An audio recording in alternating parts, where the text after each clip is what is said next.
ಸದಾಶಿವಸಮಾರಂಭಾಂ ಶಂಕರಾಚಾರ್ಯಮಧ್ಯಮಾಂ ಅಸ್ಮದಾಚಾರ್ಯಪರ್ಯಂತಾಂ ವಂದೇ ಗುರುಪರಂಪರಾಂ. ಶ್ರುತಿಸ್ಮೃತಿಪುರಾಣಾನಾಂ ಆಲಯಂ ಕರುಣಾಲಯಂ ನಮಾಮಿ ಭಗವತ್ಪಾದಶಂಕರಂ ಲೋಕಶಂಕರಂ. ಶಂಕರಂ ಶಂಕರಾಚಾರ್ಯಂ ಕೇಶವಂ ಬಾದರಾಯಣಂ ಸೂತ್ರಭಾಷ್ಯಕೃತೌ ವಂದೇ ಭಗವಂತೌ ಪುನಃ ಪುನಃ. ಈಶ್ವರೋ ಗುರುರಾತ್ಮೇತಿ ಮೂರ್ತಿಭೇದವಿಭಾಗಿನೇ ವ್ಯೋಮವದ್ವ್ಯಾಪ್ತದೇಹಾಯ ದಕ್ಷಿಣಾಮೂರ್ತಯೇ ನಮಃ. ದಕ್ಷಿಣಾಮೂರ್ತಯೇ ನಮಃ.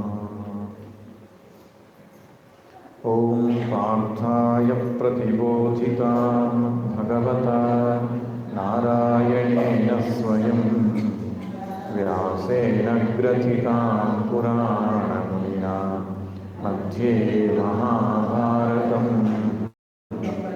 ಅದ್ವೈತಾಮೃತವರ್ಷಿಣೀ ಅಷ್ಟಾದಶಾಧ್ಯಾಯಿನೀ ಅಂಬ ತ್ವಾಮನುಸಂದಧಾಮಿ ಭಗವದ್ಗೀತೆ ಭವದ್ವೇಷಿಣೀ ಭಗವದ್ಗೀತೆ ಭವದ್ವೇಷಿಣೀ.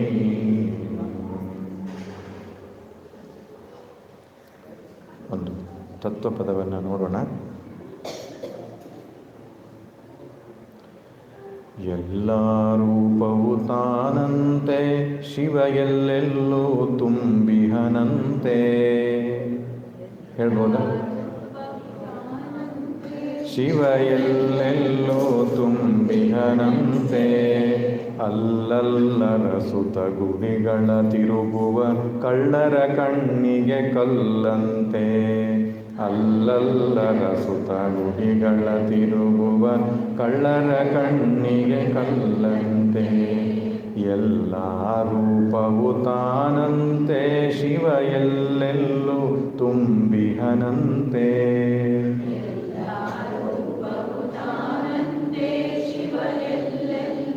ತುಂಬಿಹನಂತೆ ಅಲ್ಲಲ್ಲರ ಸುತ ಗುಳಿಗಳ ತಿರುಗುವ ಕಳ್ಳರ ಕಣ್ಣಿಗೆ ಕಲ್ಲಂತೆ. ಗುಳಿಗಳ ತಿರುಗುವ ಕಳ್ಳರ ಕಣ್ಣಿಗೆ ದೃಶ್ಯವಿದಾದವ ತಾನಂತೆ. ತಾನಂತೆ ದೃಶ್ಯವನರಿವನು ತಾನಂತೆ. ದೃಶ್ಯ ದೃಕ್ಕಿನೊಳೆರಡರ ನಡುವೆ ಎರಡರ ನಡುವೆ ಶಾಶ್ವತನಾದವ ತಾನಂತೆ. ಕಳವಳಗಳು ತನಗಿಲ್ಲಂತೆ. ಮೊಳೆಯುವುದಿನ್ನೊಂದಿಲ್ಲಂತೆ. ಒಳಹೊರಗುದಿಸುವ ಕಲ್ಪಿತ ರೂಪವ ಬೆಳಗಿಸಿತ ಬೆಳಗುವನಂತೆ. ಎಲ್ಲ ರೂಪವು ತಾನಂತೆ ಶಿವ ಎಲ್ಲೆಲ್ಲೋ ತುಂಬಿಹನಂತೆ.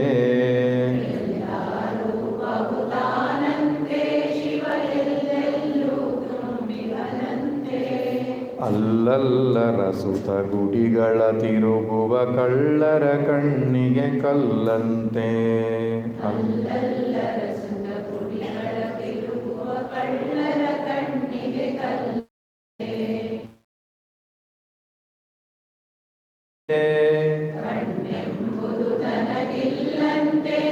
ಕಣ್ಣಿಗೆ ಕಣ್ಣಾಗಿಹನಂತೆ. ಕಣ್ಣ ತೆರೆದು ತನ್ನರಸುವರಿಗೆ ಬಣ್ಣ ಬಣ್ಣವಾಗಿಹನಂತೆ.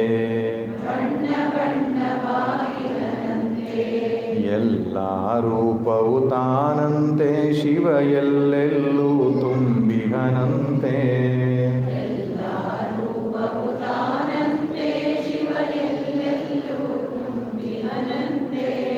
ಅಲ್ಲಲ್ಲರ ಸುತ ಗುಡಿಗಳ ತಿರುಗುವ ಕಳ್ಳರ ಕಣ್ಣಿಗೆ ಕಲ್ಲಂತೆ.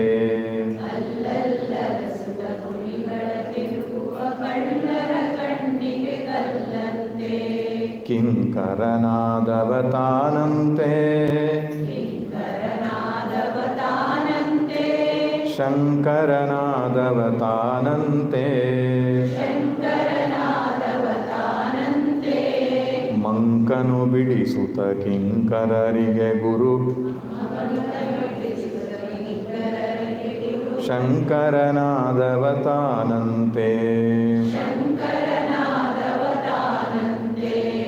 ಎಲ್ಲ ರೂಪವು ತಾನಂತೆ ಶಿವ ಎಲ್ಲೆಲ್ಲೂ ತುಂಬಿಹನಂತೆ.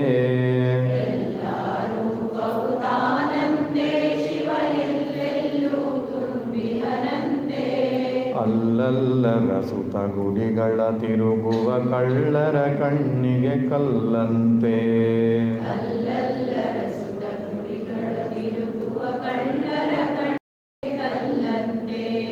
ಎಲ್ಲ ರೂಪವು ತಾನಂತೆ.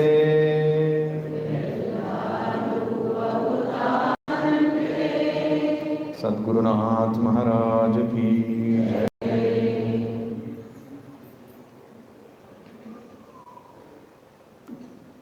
ಭಗವದ್ಗೀತೆಯು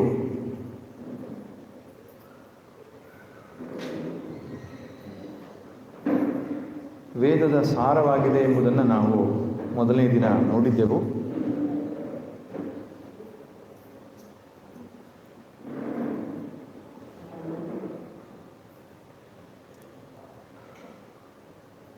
ಆತ್ಮಜ್ಞಾನದ ದಾರಿಯಲ್ಲಿ ಸಾಗುವವನಿಗೆ ಧ್ಯಾನ ಒಂದು ಮುಖ್ಯವಾದ ಸಾಧನೆ.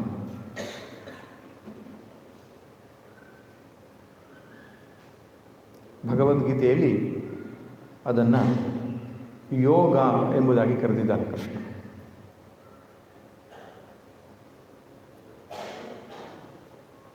ಯೋಗ ಎಂಬ ಶಬ್ದಕ್ಕೆ ಅರ್ಥ ಸೇರುವುದು ಅಂತ ಅರ್ಥ. ಯುಜ್ ಧಾತುವಿಗೆ ಸಂಯೋಗೆ ಅಂತ ಅರ್ಥ. ಯುಜ್ ಸಂಯೋಗೆ. ಯುಜ್ ಸಮಾಧೌ ಎಂಬ ಧಾತ್ವರ್ಥವೂ ಇದೆ.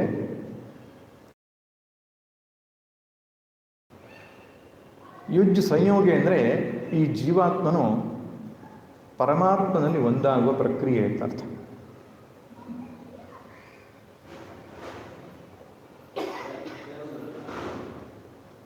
ಆದ್ದರಿಂದ ಕರ್ಮಯೋಗ, ಭಕ್ತಿಯೋಗ, ಜ್ಞಾನಯೋಗ, ಈ ಯೋಗ ಎಂಬ ಶಬ್ದ ಏನನ್ನು ಹೇಳುತ್ತೆ ಅಂದರೆ ಜ್ಞಾನವೆಂಬ ಸಾಧನೆಯ ಮೂಲಕ ಪರಮಾತ್ಮನಲ್ಲಿ ಒಂದಾಗುವುದು ಎಂಬುದನ್ನು ಹೇಳುತ್ತೆ. ಭಕ್ತಿಯೋಗ ಅಂದರೆ ಭಕ್ತಿಯ ಮೂಲಕ ಭಗವಂತನಲ್ಲಿ ಒಂದಾಗುವುದು ಅಂತ ಅರ್ಥ. ಯೋಗ ಅಂದರೆ ಒಂದಾಗುವುದು.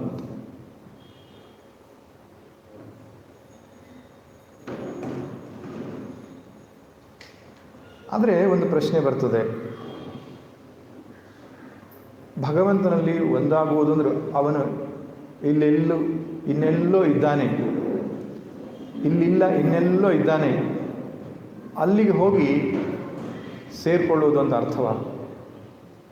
ಭೂಲೋಕದಲ್ಲಿಲ್ಲ, ವೈಕುಂಠದಲ್ಲಿದ್ದಾನೆ ಅಥವಾ ಕೈಲಾಸದಲ್ಲಿದ್ದಾನೆ, ಅಲ್ಲಿಗೆ ಹೋಗಿ ದೇವರೊಟ್ಟಿಗೆ ಒಂದಾಗುವುದು ಎಂಬ ಅರ್ಥವ ಅಂತ ಕೇಳಿದರೆ ಹಾಗರ್ಥ ಅಲ್ಲ.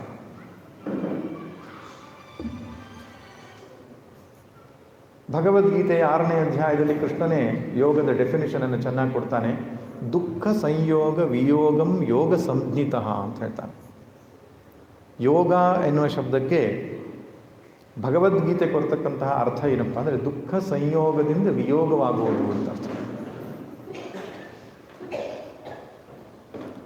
ಭಗವಂತನೊಟ್ಟಿಗೆ ಒಂದಾಗುವುದು ಎಂಬ ಶಬ್ದಕ್ಕೆ ಅರ್ಥ ಇಲ್ಲಿಲ್ಲದ ಇನ್ನೆಲ್ಲೋ ಇರತಕ್ಕಂತಹ ಪರಮಾತ್ಮನೊಟ್ಟಿಗೆ ಒಂದಾಗುವುದು ಅಂತಲ್ಲ.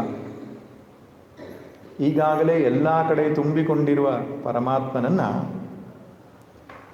ಸರಿಯಾಗಿ ಅರಿತುಕೊಳ್ಳುವುದು ಅಂತ ಅರ್ಥ. ಘಟಾಕಾಶ ಅನ್ನುವುದು ಮಹಾಕಾಶದಲ್ಲಿ ಒಂದಾಗಬೇಕಾದ್ರೆ ಏನು ಸಾಧನೆಯನ್ನು ಮಾಡಬೇಕು? ತೆರೆ ಅನ್ನುವಂಥದ್ದು ಸಮುದ್ರದಲ್ಲಿ ಒಂದಾಗಬೇಕಾದ್ರೆ ಯಾವ ಸಾಧನೆಯನ್ನು ಮಾಡಬೇಕು? ಎಷ್ಟು ದೂರ ಕ್ರಮಿಸಬೇಕು? ಎಷ್ಟು ಕಾಲ ಕಾಯಬೇಕು? ತೆರೆ ಈಗಾಗಲೇ ಸಮುದ್ರದೊಟ್ಟಿಗೆ ಒಂದಾಗಿ ಇದೆ. ಘಟಾಕಾಶವು ಮಹಾಕಾಶದೊಟ್ಟಿಗೆ ಒಂದಾಗಿಯೇ ಇದೆ. ಆದರೆ ಅದು ಬೇರೆ ಬೇರೆ ಎಂಬ ಅಜ್ಞಾನ ಕಳೆದುಕೊಳ್ಳಬೇಕು ಅಷ್ಟೆ. ಶಂಕರ ಭಗವತ್ಪಾದರು ಮತ್ತೆ ಮತ್ತೆ ಹೇಳ್ತಾರೆ, ಜ್ಞಾನಾದೇವತು ಕೈವಲ್ಯಂ, ಜ್ಞಾನದಿಂದಲೇ ಮೋಕ್ಷ. ಜ್ಞಾನದಿಂದಲೇ ಮೋಕ್ಷ, ಕರ್ಮದಿಂದ ಅಲ್ಲ ಎಂಬುದಾಗಿ ಹೇಳ್ತಾರೆ. ಪರಮಾತ್ಮನು ನಮಗಿಂತ ದೂರ ಇದ್ದರೆ ನಾವು ಸಾಧನೆಯಿಂದ, ತಪಸ್ಸಿನಿಂದ ಅವನನ್ನು ಪಡೆದುಕೊಳ್ಳಬೇಕಿತ್ತು. ಪರಮಾತ್ಮನು ಈಗಾಗಲೇ ನಮ್ಮೆಲ್ಲರ ಸ್ವರೂಪವಾಗಿರುವುದರಿಂದ ಅವನನ್ನು ಪಡೆದುಕೊಳ್ಳಲಿಕ್ಕೆ ದೇಶದಲ್ಲಿ, ಕಾಲದಲ್ಲಿ ಕಾಯಬೇಕಾಗಿಲ್ಲ. ಘಟಾಕಾಶ, ಘಟದ ಒಳಗಿರುವ ಆಕಾಶ ತಾನು ಅರಿತುಕೊಂಡರೆ ಸಾಕು, ನಾನು ಮಹಾಕಾಶದೊಂದಿಗೆ ಒಂದಾಗಿ ಇದ್ದೇನೆ ಅಂತ ಅರಿತುಕೊಂಡರೆ ಆಯಿತು ಅಷ್ಟೆ. ಅದಕ್ಕೆ ಕೃಷ್ಣ ಹೇಳ್ತಾನೆ, ದುಃಖ ಸಂಯೋಗ ವಿಯೋಗಂ ಯೋಗ ಸಂಜ್ಞಿತಃ. ಯೋಗ ಅಂದರೆ ವಾಸ್ತವವಾಗಿ ಒಂದಾಗೋದಲ್ಲ ಅಂತ ಹೇಳ್ತಾನೆ ಅವನು. ದುಃಖದಿಂದ ಬಿಡುಗಡೆ ಆಗುವುದು ಯೋಗ. ಅನಾತ್ಮದಿಂದ ಬಿಡುಗಡೆಯಾಗಿ ಆದರೆ ಆಯಿತು ಅಷ್ಟೇ. ಆತ್ಮದೊತ್ತಿಗೆ ಒಂದಾಗುವ ಅವಶ್ಯಕತೆ ಇಲ್ಲ. ಅನಾತ್ಮ ತಾದಾತ್ಮ್ಯವನ್ನು ಬಿಟ್ಟರೆ ಆಯಿತು ಅಂತ ಹೇಳ್ತಾನೆ. ಯೋಗ ಅಂದರೆ ಏನೋ ಹಿಡಿಯೋದಲ್ಲ, ತಪ್ಪಾಗಿ ತಿಳಿದದ್ದನ್ನು ಬಿಡೋದು ಅಷ್ಟೆ.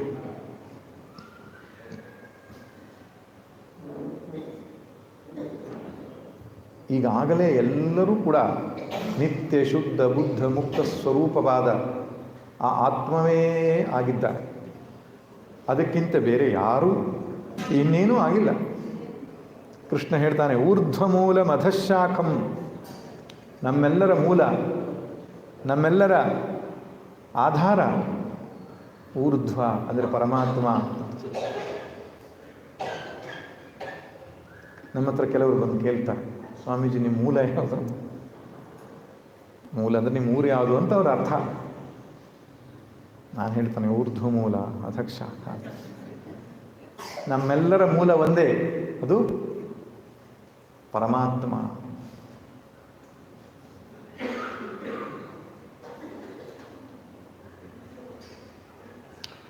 ಆದರೆ ಈಗ ತಪ್ಪಾಗಿ ತಿಳಿದುಕೊಂಡಿದ್ದೇವೆ ಅಷ್ಟೆ. ನಮ್ಮನ್ನು ಶರೀರ, ಮನಸ್ಸು, ಬುದ್ಧಿ ಈ ಅಭಿಮಾನದಿಂದ ತಪ್ಪಾಗಿ ತಿಳಿದುಕೊಂಡು ಪುರುಷ, ಸ್ತ್ರೀ, ಸುಖಿ, ದುಃಖಿ, ಬಡವ, ಬಲ್ಲಿದ, ಅಜ್ಞಾನಿ, ಜ್ಞಾನಿ ಈ ಅನೇಕ ಅಭಿಮಾನಗಳಿಂದ ನಾವು ತೊಳೆದಾಡ್ತಾ ಇದ್ದೇವೆ. ಇದಕ್ಕೆ ಕಾರಣ ನಾನು ನಿಜವಾಗಿ ಯಾರು ಎಂಬಂತಹ ತಿಳುವಳಿಕೆಯ ಕೊರತೆ.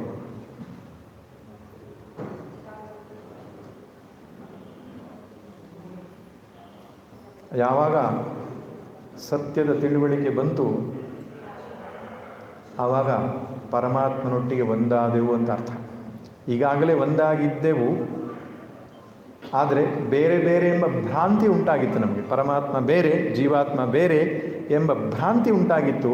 ಆ ಭ್ರಾಂತಿ ನಿವೃತ್ತಿ ಆದ ತಕ್ಷಣ ಒಂದಾದಂತೆ ಆಗ್ತದೆ. ಅಂತೆ ಬಹಳ ಇಂಪಾರ್ಟೆಂಟ್ ಶಬ್ದ. As though becoming one with the Brahman. As ದೋ.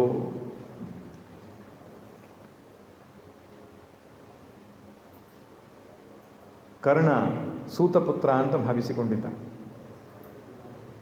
ತಾನು ಹೀನನು, ಸೂತಪುತ್ರನು ಎಂದು ಭಾವಿಸಿಕೊಂಡಿದ್ದ. ಕೃಷ್ಣನು, ಕುಂತಿಯು ಹೋಗಿ ಅವನ ಪರಿಚಯವನ್ನು ಮಾಡಿಕೊಡ್ತಾರೆ. ನೋಡಪ್ಪ, ನೀನು ಹೀನನಲ್ಲ, ನೀನು ಉತ್ಕೃಷ್ಟವಾದ ಕ್ಷತ್ರಿಯ ವಂಶಕ್ಕೆ ಸೇರಿದವನು, ಅದಕ್ಕೂ ಶ್ರೇಷ್ಠವಾದ ಸೂರ್ಯನಿಂದ ನೀನು ಜನಿಸಿದವನು, ಸೂರ್ಯಪುತ್ರ ನೀನು, ಕುಂತಿಪುತ್ರ ನೀನು ಎಂಬುದಾಗಿ ಅವನಿಗೆ ಪರಿಚಯವನ್ನು ಮಾಡಿಕೊಡ್ತಾರೆ. ಸೂತಪುತ್ರನು ಸೂರ್ಯಪುತ್ರನಾಗಲಿಕ್ಕೆ ಎಷ್ಟು ಹೊತ್ತು ತೆಗೆದುಕೊಳ್ತು? ಏನೂ ಇಲ್ಲ. ಯಾಕೆ? ಈಗಾಗಲೇ ಅವನು ಸೂರ್ಯಪುತ್ರನಾಗಿದ್ದ, ಸೂತಪುತ್ರ ಅಂತ ತಪ್ಪು ತಿಳ್ಕೊಂಡಿದ್ದ. ತಪ್ಪು ತಿಳುವಳಿಕೆಯನ್ನು ತೆಗೆದುಹಾಕಿದ ಮೇಲೆ ಸೂತಪುತ್ರ ಸೂರ್ಯಪುತ್ರನೊಟ್ಟಿಗೆ ಒಂದಾಗ್ತಾನ? ಇಲ್ಲ. ಭ್ರಾಂತಿ ನಿವೃತ್ತಿ ಆಯಿತು ಅಷ್ಟೇ.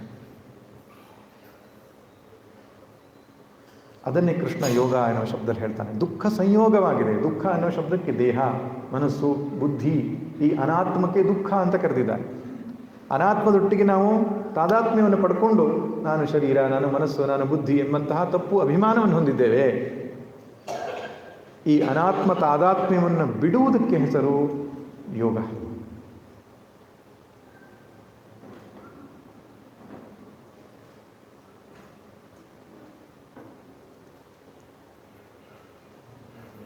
ದೀರ್ಘಕಾಲದ ಅಭ್ಯಾಸ ನಮಗೆ. ಒಂದೆರಡು ದಿನದ್ದಲ್ಲ, ಜನ್ಮ ಜನ್ಮಾಂತರಗಳ ಅಭ್ಯಾಸ. ಏನು? ನಾನು ಶರೀರ, ನಾನು ಗಂಡಸು, ನಾನು ಹೆಂಗಸು, ನಾನು ಹುಟ್ಟಿದವನು, ನಾನು ಸಾಯುವವನು. ಶ್ರುತಿಯು ಮತ್ತೆ ಮತ್ತೆ ನಿಮ್ಗೆ ಹೇಳ್ತಾ ಇದೆ, ಹುಟ್ಟದಿರುವನು ನೀನು, ಸಾಯದಿರುವನು ನೀನು, ಹುಟ್ಟು ಸಾವುಗಳ ಆಟ ಆಡುವವ ನೀನು, ಕೆಟ್ಟು ಒಳಿತುಗಳೆರಡು ಅಂಟದಿರ್ಪನು ನೀನು, ಒಟ್ಟು ವಿಶ್ವವೇ ನೀನು ಮಂಕುತಿಮ್ಮ. ನ ಜಾಯತೆ ಮ್ರಿಯತೆ ವಾ ವಿಪಶ್ಚಿನ್ನಾಯಂ ಕುತಶ್ಚಿನ್ನ ಬಭೂವ ಕಶ್ಚಿತ್, ಅಜೋ ನಿತ್ಯ ಶಾಶ್ವತೋಯಂ ಪುರಾಣೋ ನ ಹನ್ಯತೆ ಹನ್ಯಮಾನೇ ಶರೀರೇ. ಉಪನಿಷತ್ತು, ಗೀತೆ ಮತ್ತೆ ಮತ್ತೆ ಹೇಳ್ತಾ ಇದೆ, ನೀನು ಹುಟ್ಟು ಸಾವುಗಳನ್ನು ಮೀರಿದ ಅವಿನಾಶಿಯಾದ ಆತ್ಮನಿದ್ದೀಯ ಅಂತ.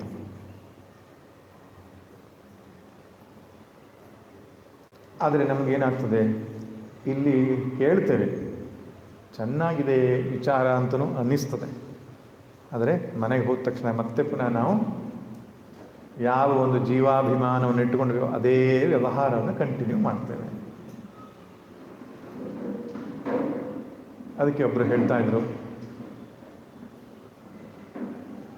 ಜ್ಞಾನ ಇಲ್ಲಿ ಇರ್ತದೆ, ಹೃದಯಕ್ಕೆ ಇಳಿದೇ ಇದ್ರೆ ಅದರದ್ದು ಪ್ರಯೋಜನ ಆಗೋದಿಲ್ಲ ಅಂತ.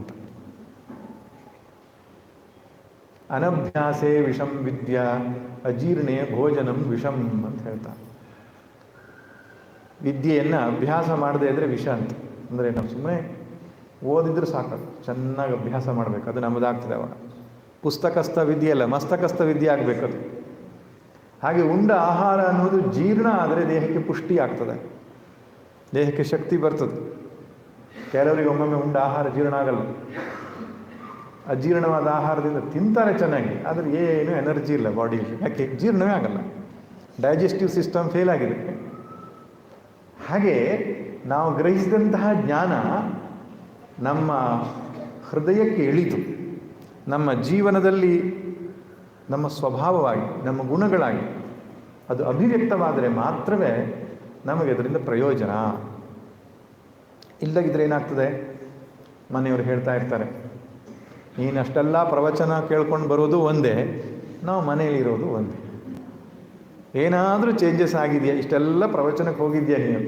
ಏನಾದರೂ ಬದಲಾವಣೆ ಆಗಿದೆಯಾ? ನೋಡು, ನಾವು ಏನು ಮಾಡದೇ ಇದ್ರೂ ನಾವು ಬದಲಾಗಿದ್ದೇವೆ. ಅಂದರೆ ಅರ್ಥ ಏನು? ಪ್ರವಚನದಲ್ಲಿ ದೋಷ ಇದೆ ಅಂತಲ್ಲ, ಪ್ರವಚನ ಶಾಸ್ತ್ರಗಳು ಸರಿ ಇದೆ, ಆದರೆ ನಾವು ಅದನ್ನು ಅನುಸಂಧಾನ ಮಾಡಲಿಲ್ಲ, ಆಚರಣೆಗೆ ಇಳಿಸಲಿಲ್ಲ. ಟನ್ನಗಟ್ಟಲೆ ಬೋಧನೆಗಿಂತ ounce of practice is much better.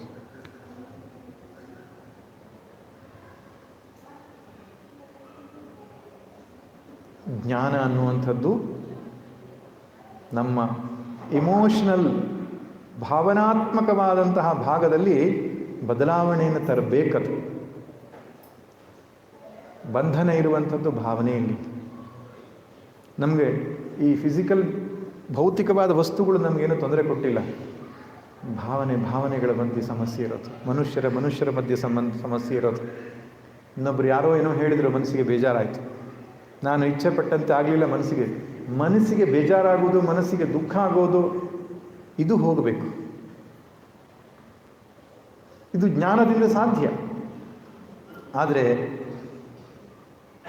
ನಾವು ಜ್ಞಾನವನ್ನು ಅಭ್ಯಾಸ ಮಾಡಬೇಕು, ಜ್ಞಾನಾಭ್ಯಾಸ ಆಗಬೇಕು. ಬ್ರಹ್ಮಾಭ್ಯಾಸ, ಜ್ಞಾನಾಭ್ಯಾಸ, ಆತ್ಮಾಭ್ಯಾಸ, ಅದಕ್ಕೆ ಇನ್ನೊಂದು ಹೆಸರು ನಿಧಿಧ್ಯಾಸನ.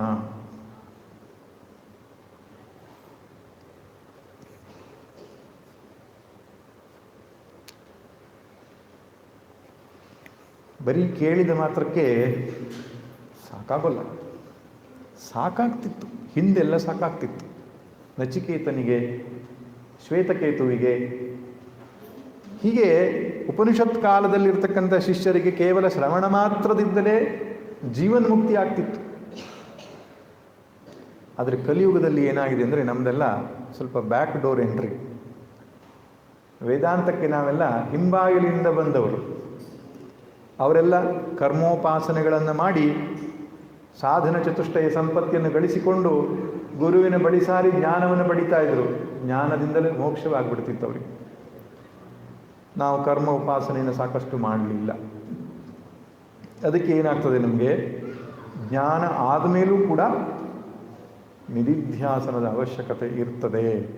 ಯಾಕೆ? ಚಿತ್ತ ಶುದ್ಧಿಯಾಗದೇ ಇರೋದ್ರಿಂದ.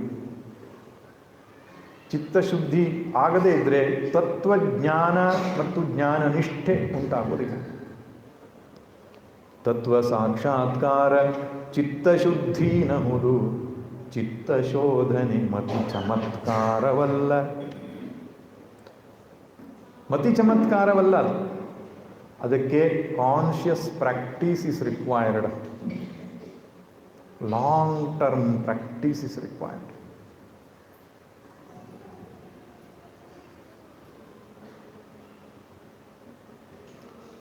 ಯಾವ ಜ್ಞಾನವನ್ನು ನಾವು ಕೇಳಿಸಿಕೊಂಡಿದ್ದೇವೋ, ಆತ್ಮಸ್ವರೂಪವನ್ನು ಶ್ರುತಿ ಸ್ಮೃತಿಯಿಂದ ಕೇಳಿಸಿಕೊಂಡಿದ್ದೇವೋ, ಆ ಆತ್ಮಸ್ವರೂಪದಂತೆ ಮನಸ್ಸನ್ನು ತಯಾರು ಮಾಡಿಕೊಳ್ಬೇಕು.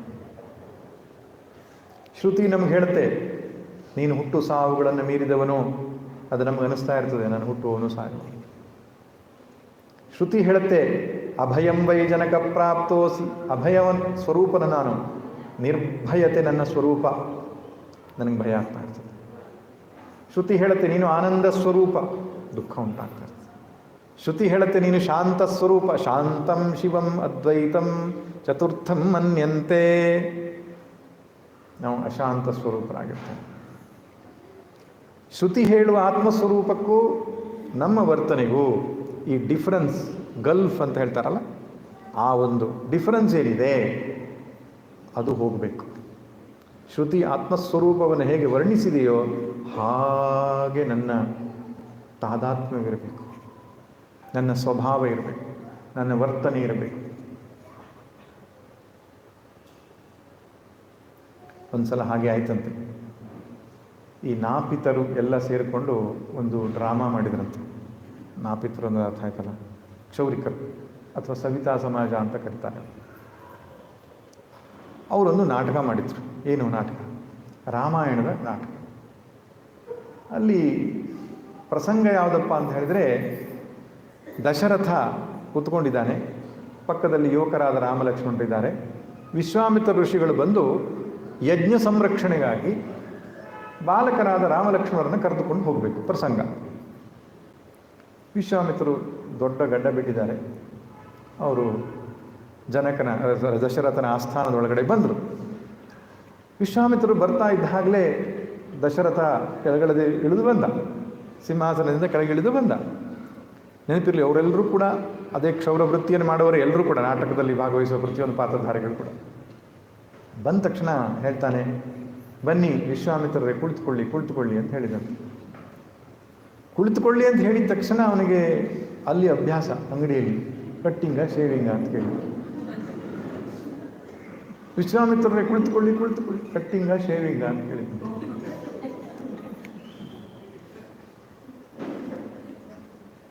ಯಾಕೆಂದರೆ ಅಭ್ಯಾಸ ಅಷ್ಟು ಗಟ್ಟಿಯಾಗಿ ಕೂತ್ಕೊಂಡಿದೆ ನಮಗೆ, ಅದಕ್ಕೆ ಕಷ್ಟ ಆಗೋದು.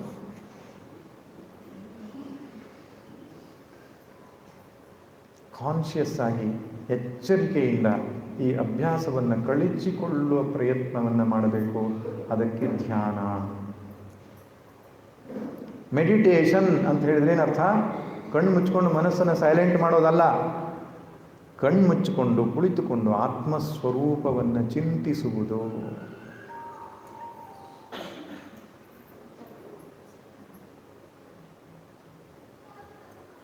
ಎಷ್ಟೋ ಜನ ಧ್ಯಾನದ ಬಗ್ಗೆ ತಪ್ಪು ತಿಳುವಳಿಕೆ ಹೊಂದಿದ್ದಾರೆ. ಅಂದರೆ ತಪ್ಪು ತಿಳುವಳಿಕೆ ಅಂತ ಕರೆಯೋದಕ್ಕಿಂತ ಹೆಚ್ಚು ಅದು ಸರಿಯಾದ ತಿಳುವಳಿಕೆ ಅಲ್ಲ ಅಂತ ಹೇಳೋದೇ ಸರಿಯಾದ ಶಬ್ದ. ಯಾಕೆ? ಧ್ಯಾನ ಅಂದರೆ ಮನಸ್ಸಲ್ಲಿ ಆಲೋಚನೆ ಬರದೇ ಇದ್ದ ಹಾಗೆ ಮಾಡ್ಕೊಳ್ಳೋದು ಅಂತ. ಹಾಗಲ್ಲ. ಧ್ಯಾನದಲ್ಲಿ 3 ಮಜಲುಗಳಿವೆ, ಅದನ್ನು ನಾವು ಅರ್ಥ ಮಾಡ್ಕೊಳ್ಬೇಕು. ಮೊದಲನೇ ಮಜಲು 3 ಅಥವಾ 4 ಮಜಲು ಅಂತ ಇಟ್ಕೊಂಡು 4 ಸ್ಟೆಪ್ಸ್ ಆಗ್ತದೆ. ಮೊದಲನೇದು ಹೈಯೆಸ್ಟ್ ಲೆವೆಲ್ ಆಫ್ ಮೆಡಿಟೇಷನ್ ಯಾವುದಪ್ಪ ಅಂದರೆ ಧ್ಯಾನಂ ನಾಮ ಸ್ವರೂಪಸ್ಯ ಸಹಜಂ ಭಾನಮುಚ್ಯತೆ ಅಂತ. ಸ್ವರೂಪದ ಸಹಜವಾದ ಅರಿವು. ನಾನು ನಿತ್ಯ ಶುದ್ಧನು, ನಿತ್ಯ ಬುದ್ಧನು, ನಿತ್ಯ ಮುಕ್ತನು, ಶಾಂತ ಸ್ವರೂಪನು, ಸರ್ವವ್ಯಾಪಕನು, ಈ ರೀತಿಯಾದಂತಹ ಅರಿವು ಯಾವಾಗಲೂ ಇದ್ದರೆ ಅದು ಸಹಜ ಧ್ಯಾನ ಅಂತ ಹೇಳ್ತಾರೆ. ಯತ್ರ ಯತ್ರ ಮನೋಯಾತಿ ತತ್ರ ತತ್ರ ಸಮಾಧಯ. ಅವರ ಮನಸ್ಸು ಎಲ್ಲೆಲ್ಲಿ ಹೋಗ್ತದೋ ಅಲ್ಲಲ್ಲಿ ಸಮಾಧಿ. ಅಂತಹ ಸ್ಥಿತಿಗೆ ಏರಿದಂತಹ ಜೀವನ್ಮುಕ್ತ ಸಂತರು ಏನು ಮಾಡಬೇಕಾಗಿಲ್ಲ. ಸ್ನಾನ ಮಾಡಬೇಕಾಗಿಲ್ಲ, ಕುಳಿತುಕೊಳ್ಬೇಕಾಗಿಲ್ಲ, ಪೂಜೆ ಮಾಡಬೇಕಾಗಿಲ್ಲ, ಏನಿಲ್ಲ. ಯಾಕೆ? ಅವರಿಗೆ ಈ ಜೀವಾತ್ಮ ಪ್ರಜ್ಞೆಯೇ ಹೊರಟು ಹೋಗಿಬಿಟ್ಟಿದೆ, ಬ್ರಹ್ಮಾತ್ಮ ಭಾವ ಬಂದು ಬಿಟ್ಟಿದೆ. ಕಣ್ತೆರೆದು ನೋಡು ಚಿತ್ ಸತ್ವಮೂರ್ತಿಯ ನೃತ್ಯ, ಕಣ್ಮುಚ್ಚಿ ನೋಡು ನಿಶ್ಚಲ ಶುದ್ಧ ಸತ್ವ.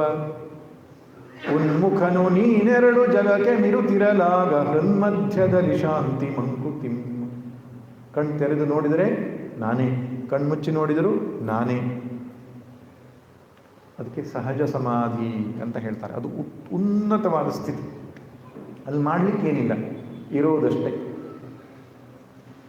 ಆ ಸ್ಥಿತಿಗೆ ತಲುಪಲಿಕ್ಕೆ ಆಗದೇ ಇರುವವರು ಮಾಡಬೇಕಾಗ್ತದೆ. ಏನು ಮಾಡಬೇಕು? ಆತ್ಮಸ್ವರೂಪವನ್ನು ಸ್ಮರಿಸಿಕೊಳ್ಬೇಕಾಗ್ತದೆ, ಆತ್ಮಸ್ವರೂಪವನ್ನು ಚಿಂತಿಸಬೇಕಾಗ್ತದೆ. ಅದಕ್ಕೆ ಹೆಸರು ನಿಧಿಧ್ಯಾಸನ. ನಿಧಿಧ್ಯಾಸನ ಅಂತ ಹೇಳಿದ್ರೇನು? ನಮ್ಮೆಲ್ಲರ ಸಹಜ ಸ್ವರೂಪವಾದ ಸಂವಿನ್ಮಾತ್ರವಾದ ಆ ಪರಬ್ರಹ್ಮವನ್ನು ಒಂದು ಕಡೆ ಕುಳಿತುಕೊಂಡು ಚಿಂತಿಸುವುದು, ನಾನು ಅದೇ ಆಗಿದ್ದೇನೆ ಅಂತ. ಶಂಕರರು ಅದಕ್ಕೋಸ್ಕರನೇ ಒಂದು ಶ್ಲೋಕ ಬರೆದಿದ್ದಾರೆ, ನಿಧಿಧ್ಯಾಸನ ಶ್ಲೋಕಗಳು ಅಂತ. ಮನೋಬುದ್ಧ್ಯಹಂಕಾರ ಚಿತ್ತಾನಿನಾ ನ ಚ ಶ್ರೋತ್ರ ಜಿಹ್ವೆ ನ ಚ ಘ್ರಾಣ ನೇತ್ರ. ಅಲ್ಲ, ಅದು ಹಾಡು ಕೇಳೋದಲ್ಲ. ಹಾಡು ರಾಗ ತುಂಬ ಚೆನ್ನಾಗಿದೆ, ಮನಸ್ಸು ಸೈಲೆಂಟ್ ಆಗ್ತದೆ ಅಂತ ಕೇಳಿದೆ, ಅದು ನಿಧಿಧ್ಯಾಸನ ಅಲ್ಲ. ಮನಸ್ಸು, ಬುದ್ಧಿ, ಅಹಂಕಾರ, ಚಿತ್ತಗಳು ನಾನಲ್ಲ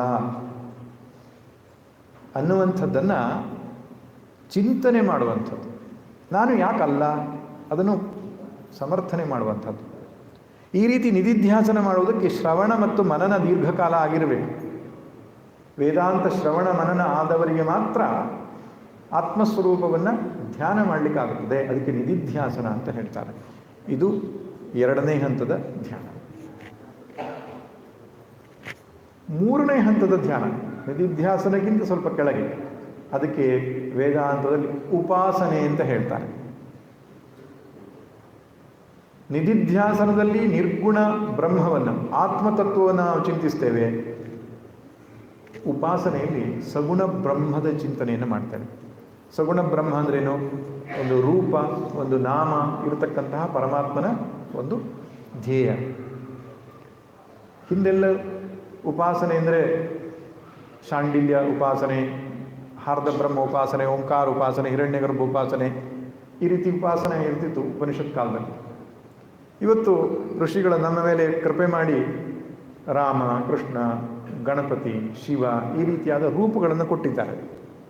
ಯಾವ ಪರಬ್ರಹ್ಮ ಪರಮಾತ್ಮನ ಒಂದು ಉಪನಿಷತ್ ಕಾಲದ ಚಿಂತನೆ ಇತ್ತು, ಅದಕ್ಕೆ ಒಂದು ವಿಶಿಷ್ಟವಾದ ರೂಪವನ್ನು ಕೊಟ್ಟು ನಮಗೆ ಉಪಾಸನೆಗೆ ಮಾರ್ಗದರ್ಶನ ಮಾಡಿದ್ದಾರೆ. ಅದರಲ್ಲಿ ಯಾವುದೋ ಒಂದು ರೂಪವನ್ನು ಅಥವಾ ಭಗವಂತನ ನಾಮವನ್ನು ಅಥವಾ ಅವನ ಗುಣವನ್ನು ಅಥವಾ ಅವನ ಲೀಲೆಯನ್ನು ಮನಸ್ಸಿಗೆ ತಂದುಕೊಂಡು ಅದನ್ನೇ ಚಿಂತಿಸಿದರೆ ಅದಕ್ಕೆ ಹೆಸರು ಉಪಾಸನೆ. ನೆನಪಿರಲಿ, ಈ ಉಪಾಸನೆಗೂ ಮೆಡಿಟೇಷನ್ ಅಂತ ಕರಿತೇವೆ ಇಂಗ್ಲೀಷ್ನಲ್ಲಿ. ನಿಧಿಧ್ಯಾಸನಕ್ಕೂ ಮೆಡಿಟೇಷನ್, ಆ್ಯಕ್ಚುಲಿ ಕಂಟಂಪ್ಲೇಷನ್ ಅಂತ ಹೇಳಿದರೆ ಉತ್ತಮ. ಆದರೆ ಸಂಸ್ಕೃತದಲ್ಲಿ ಶಬ್ದಗಳು ಸ್ಪಷ್ಟ ಇದೆ. ಉಪಾಸನೆ ಅಂದರೆ ಸಗುಣ ಬ್ರಹ್ಮದ ಚಿಂತನೆ, ಧ್ಯಾನ. ನಿಧಿಧ್ಯಾಸನ ಅಂದರೆ ನಿರ್ಗುಣ ಬ್ರಹ್ಮದ ಚಿಂತನೆ, ನಿಧಿಧ್ಯಾಸನ.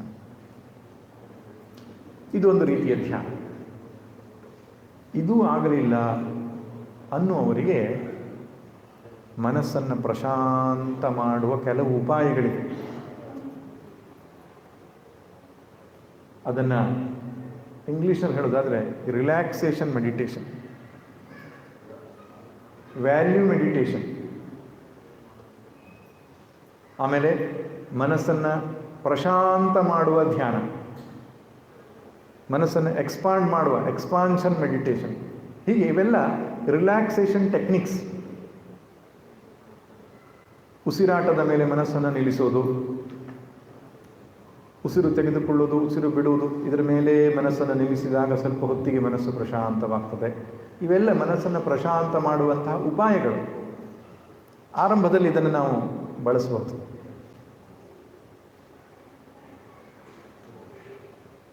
ವಿಶಾಲವಾದ ವಸ್ತುವನ್ನು ಮನಸ್ಸು ಕಲ್ಪಿಸಿಕೊಳ್ಳೋದು, ಆಕಾಶ ಇರಬಹುದು, ಸಮುದ್ರ ಇರಬಹುದು, ಪ್ರಕೃತಿ ಇರಬಹುದು. ನಮ್ಮ ಮನಸ್ಸು ಅದರ ಹಾಗೆ ವಿಶಾಲವಾಗ್ತದೆ ಅದನ್ನು ಚಿಂತಿಸ್ತಾ ಇದ್ದ ಹಾಗೆ.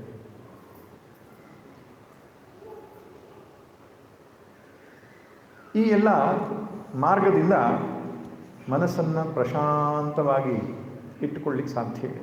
ಆದರೆ ಉಪನಿಷತ್ತು ಭಗವದ್ಗೀತೆಯಲ್ಲಿ ವರ್ಣಿಸಿರುವ ಧ್ಯಾನ ಒಂದು ಉಪಾಸನೆ, ಇಲ್ಲ ನಿಧಿಧ್ಯಾಸನ.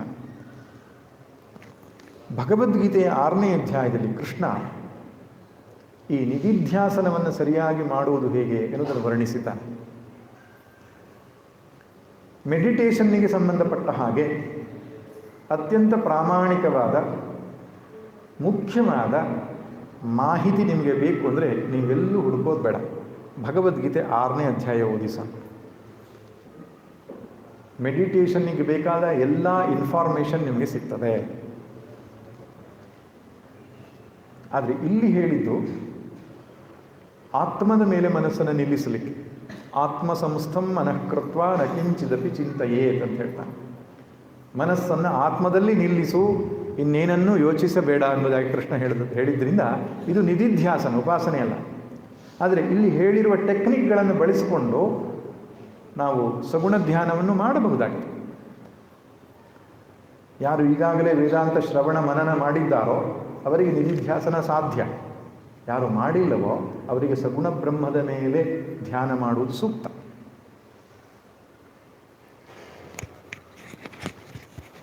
ಕೆಲವರು ಕೇಳ್ತಾರೆ, ಧ್ಯಾನ ಮಾಡ್ತಾ ಮಾಡ್ತಾ ದೇವ್ರ ಸಾಕ್ಷಾತ್ಕಾರ ಆಗ್ಬಿಡ್ತಾ ಸ್ವಾಮಿ, ಧ್ಯಾನ ಮಾಡುವುದರ ಉದ್ದೇಶ ಏನು?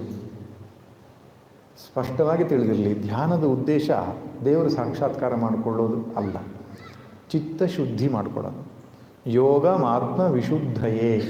ಕೃಷ್ಣ ಭಗವದ್ಗೀತೆ 6ನೇ ಅಧ್ಯಾಯದಲ್ಲಿ ಹೇಳ್ತಾನೆ, ಧ್ಯಾನ ಯೋಗದ ಉದ್ದೇಶ ಆತ್ಮವಿಶುದ್ಧಯೇ. ಇಲ್ಲಿ ಆತ್ಮ ಅಂದರೆ ಅಂತರಾತ್ಮ ಅಲ್ಲ, ಅಂದರೆ ಪ್ರತ್ಯೇಗಾತ್ಮ ಅಲ್ಲ, ಮನಸ್ಸು ಅಂತ ಅರ್ಥ. ಮನಸ್ಸಿನ ಶುದ್ಧಿಗಾಗಿ ಧ್ಯಾನ ಇಷ್ಟೇ. ಇಲ್ಲದಿದ್ದರೆ ಎಷ್ಟೋ ಜನರು ಧ್ಯಾನ ಮಾಡ್ತಾ ಮಾಡ್ತಾ ಬೆಳಕು ಕಂಡುಬಿಡ್ತು ನನಗೆ, ಧ್ಯಾನ ಮಾಡ್ತಾ ಮಾಡ್ತಾ ಯಾವುದೋ ಶಬ್ದ ಕೇಳಿಸ್ತು, ಧ್ಯಾನ ಮಾಡ್ತಾ ಎಷ್ಟು ಪ್ರಶಾಂತವಾಗಿತ್ತು ಅಂದರೆ ದೇವರೊಟ್ಟಿಗೆ ಒಂದಾಗಿಬಿಟ್ಟಿದ್ದೆ.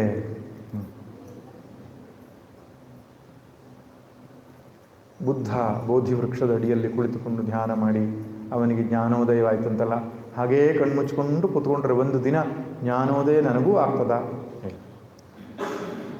ಸಾಕ್ಷಾತ್ಕಾರ happens not by intuition, it happens by tuition. ಪ್ರಾಪರಾಗಿ ಅದು ಸರಿಯಾದ ಅಧ್ಯಯನ, ಶ್ರವಣ ಮನನ, ಗುರುಮುಖೇನ ಆತ್ಮಜ್ಞಾನವನ್ನು ನಾವು ತಿಳಿದುಕೊಳ್ಳುವುದರಿಂದ ಆಗೋದು. ಮನಸ್ಸು ಎಚ್ಚರವಾಗಿರುವಾಗ, ಆಲೋಚನೆಗಳಿರುವಾಗ ಆತ್ಮಸ್ವರೂಪವನ್ನು ತಿಳಿದುಕೊಳ್ಳುವಂಥದ್ದು. ಮನಸ್ಸನ್ನು ಸೈಲೆನ್ಸ್ ಮಾಡಿದಾಗ ಎಲ್ಲೋ ಒಂದು ಕಡೆ ಒಳಗಡೆಯಿಂದ ಉದ್ಭವಿಸೋದು ಅಲ್ಲ. ಹಾಗಾದರೆ ಧ್ಯಾನ ಯಾಕೆ ಹೇಳಿದ್ದು? ಮನಸ್ಸಿನ ಕೊಳೆಯನ್ನು ತೊಳೆದುಕೊಳ್ಳೋದು. ಸತ್ಯವಾಗಿ ಒಂದು ಮಾತು ಹೇಳ್ತೇನೆ, ನಾವು ಮಾಡುವ ಪೂಜೆ, ನಾವು ಮಾಡುವ ಜಪ, ನಾವು ಮಾಡುವ ಪಾರಾಯಣ ಎಲ್ಲವೂ ಧ್ಯಾನದ ವಿವಿಧ ಮಜಲುಗಳಷ್ಟೇ, ವಿವಿಧ ಮುಖಗಳಷ್ಟೇ. ಆ ಮೆಡಿಟೇಷನ್ ಧ್ಯಾನದ ಒಂದು ಉದ್ದೇಶವನ್ನು ಮನಸ್ಸಲ್ಲಿಟ್ಟುಕೊಂಡು ನಾವು ಪೂಜೆಯನ್ನು ಮಾಡಬೇಕು, ಜಪವನ್ನು ಮಾಡಬೇಕು, ಭಜನೆಯನ್ನು ಮಾಡಬೇಕು. ಯಾಕೆ? ಭಜನೆಯ ಉದ್ದೇಶವೇ ಮನಸ್ಸಿನ ಶಾಂತಿ, ಮನಸ್ಸಿನ ಸಮಾಧಾನ. ಜಪದ ಉದ್ದೇಶವೂ ಅದೇ, ಆದರೆ ಸ್ವಲ್ಪ ಸ್ಥೂಲವಾದದ್ದಷ್ಟೇ ಅದು.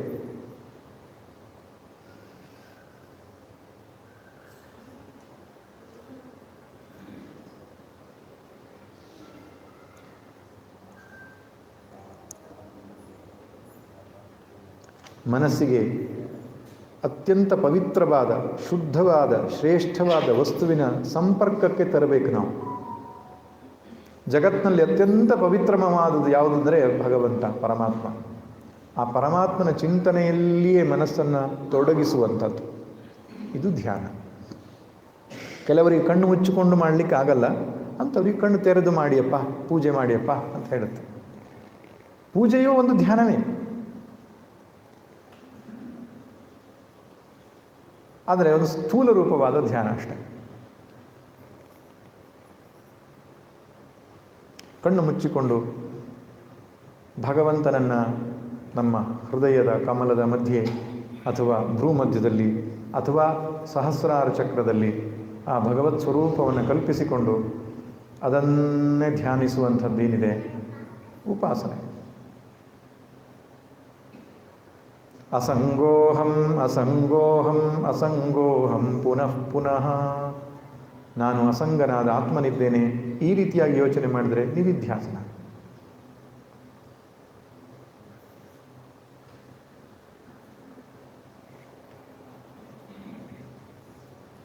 ಇಲ್ಲಿ ಮುಖ್ಯವಾದದ್ದು ನಮ್ಮ ಮನಸ್ಸು ಪವಿತ್ರವಾದ, ಶ್ರೇಷ್ಠವಾದ ಆ ಸತ್ಯ ವಸ್ತುವಿನೊಡನೆ ಸಂಲಗ್ನವಾಗಬೇಕು. ಮನಸ್ಸು ತದಾಕಾರವಾಗಿ ಪರಿಣಮಿಸಬೇಕು. ಅದಕ್ಕೆ ಕೃಷ್ಣ 10 ಸೂತ್ರಗಳನ್ನು ಹೇಳ್ತಾನೆ. ಧ್ಯಾನಕ್ಕೆ ಹತ್ತುವುದಕ್ಕೆ 10 ಸೂತ್ರಗಳನ್ನು ಹೇಳ್ತಾನೆ. ಮೊದಲನೇ ಸೂತ್ರ ಕೃಷ್ಣ ಹೇಳ್ತಾನೆ, ಜಾಗ ಸರಿಯಾದ ಆಯ್ದುಕೊಳ್ಬೇಕು ಅಂತ. ನಮ್ಗೆ ಗೊತ್ತಿರೋ ವಿಷಯವೇ, ಕೃಷ್ಣನ ಭಾಷೆಯಲ್ಲಿ ನೋಡೋಣ. ಮೊದಲು ಜಾಗದ ಆಯ್ಕೆ, ಎರಡನೇದು ಕಾಲದ ಆಯ್ಕೆ, ದೇಶ ಕಾಲ, ಮೂರನೇದು ಶರೀರದ ಸ್ಥಿತಿ, ಮೂರನೇದು ಆಸನವನ್ನು ಹೇಳ್ತಾನೆ. ನಾಲ್ಕನೇದು ಶರೀರದ ಭಂಗಿ ಅಥವಾ ಶರೀರದ ಸ್ಥಿತಿ, ಅದರ ಬಗ್ಗೆ ಹೇಳ್ತಾನೆ. ಐದನೇದು ಪ್ರಾಣಾಯಾಮದ ಬಗ್ಗೆ ಹೇಳ್ತಾನೆ. ಆರನೇದು ಇಂದ್ರಿಯ ನಿಗ್ರಹದ ಬಗ್ಗೆ ಹೇಳ್ತಾನೆ. ಏಳನೇದು ಧಾರಣಾ ಧ್ಯಾನದ ಬಗ್ಗೆ ಹೇಳ್ತಾನೆ. ಆಮೇಲೆ ಅವನು 7ನೇದು ಮನಸ್ಥಿತಿ, ಇಂದ್ರಿಯ ಸ್ಥಿತಿ ಆದಮೇಲೆ ಮನಸ್ಥಿತಿಯ ಬಗ್ಗೆ ಹೇಳ್ತಾನೆ. 8ನೇದು ಬುದ್ಧಿಯ ಸ್ಥಿತಿಯ ಬಗ್ಗೆ ಹೇಳ್ತಾನೆ. 9ನೇದು ಧಾರಣಾ ಮತ್ತು ಧ್ಯಾನದ ಬಗ್ಗೆ ಹೇಳ್ತಾನೆ.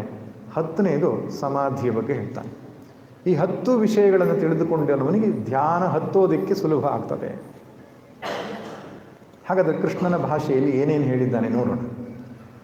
ಕೃಷ್ಣ ಹೇಳ್ತಾನೆ, ಧ್ಯಾನ ಎಲ್ಲಿಯೂ ಮಾಡಬಹುದು, ಆದರೆ ಆರಂಭದಲ್ಲಿ ಶುಚೌ ದೇಶೇ ಪ್ರತಿಷ್ಠಾಪ್ಯ ನಾತ್ಯುಚ್ಛ್ರಿತಂ ನಾತಿ ನೀಚಂ. ಅತಿಯಾಗಿ ಎತ್ತರವೂ ಅಲ್ಲದ, ಅತಿಯಾಗಿ ತಗ್ಗೂ ಅಲ್ಲದ ಶುಚಿಯಾದ ದೇಶವನ್ನು, ಆ ಜಾಗವನ್ನು ಆಯ್ದುಕೊಳ್ಳಬೇಕು ಅಂತ ಹೇಳ್ತಾನೆ. ಈ ದೇಶ ಮತ್ತು ಕಾಲದ ಆಯ್ಕೆ ಏನಿದೆಯಲ್ಲ, ಇದು ಬಹಳ ಸೂಕ್ಷ್ಮವಾದ ಒಂದು ಸಂಗತಿ. ನಮ್ಮಲ್ಲಿ ಮುಹೂರ್ತ ನೋಡೋದು ಅಂತ ಹೇಳ್ತಾರೆ. ಅಂದರೆ ಕಾಲವನ್ನು ಆಯ್ಕೆ ಮಾಡಿಕೊಳ್ಳೋದು ಅಂತಿದೆ. ಯಾವ ಕಾಲ ಆದರೆ ಏನಂತೆ ಸ್ವಾಮಿ, ಯಾವ ಜಾಗ ಆದರೆ ಏನಂತೆ ಅಂತ ಕೆಲವರು ಕೇಳಲಿಕ್ಕುಂಟು. ಯಾಕಂದರೆ ತುಂಬ ಆಧುನಿಕ ಚಿಂತನೆ ಮಾಡಿದವರು ಕಾಲ ದೇಶದಲ್ಲಿ ಏನು ವಿಶೇಷತೆ ಇದೆ ಅಂತ. ವಿಶೇಷತೆ ಇದೆ. ಎಲ್ಲ ಜಾಗಕ್ಕೂ ಎಲ್ಲ ಕಾಲಕ್ಕೂ ಒಂದೇ ಸಮನಾದ ಶಕ್ತಿ ಇಲ್ಲ. ಕೆಲವು ಜಾಗದಲ್ಲಿ ಅಸಾತ್ವಿಕ ತರಂಗಗಳು, ಪಾಸಿಟಿವ್ ವೈಬ್ರೇಷನ್ ಅಂತ ನೀವೇನು ಹೇಳ್ತೀರಲ್ಲ, ಅದು ಹೆಚ್ಚು ಇರ್ತದೆ. ಕೆಲವೊಂದು ಕಾಲದಲ್ಲಿ ಸಾತ್ವಿಕ ತರಂಗ ಅತಿಶಯವಾಗಿ ಪ್ರಕೃತಿಯಲ್ಲಿ ಇರ್ತದೆ. ಆ ಸಮಯದಲ್ಲಿ ಮನಸ್ಸು ಸುಲಭವಾಗಿ ಪ್ರಶಾಂತವಾಗಿ ಮಾಡಿಕೊಳ್ಳೋದು ಸಾಧ್ಯ ಆಗ್ತದೆ. ನೀವು ಗಮನಿಸಿ, ಶಿವರಾತ್ರಿ, ನವರಾತ್ರಿ ಇಂಥ ವಿಶಿಷ್ಟವಾದ ಸಮಯ ನೀವು ಕಣ್ಣು ಮುಚ್ಚಿಕೊಂಡು ಧ್ಯಾನಕ್ಕೆ ಕುಳಿತುಕೊಂಡ್ರೆ ಮನಸ್ಸು ಸುಲಭವಾಗಿ ಧ್ಯಾನ ಸ್ಥಿತಿಗೆ ಹೋಗ್ತದೆ. ಶಿವರಾತ್ರಿ, ಈ ಸಲ ಶಿವರಾತ್ರಿ ಬಂದಾಗ ಪ್ರಯತ್ನ ಮಾಡಿ ನೋಡಿ.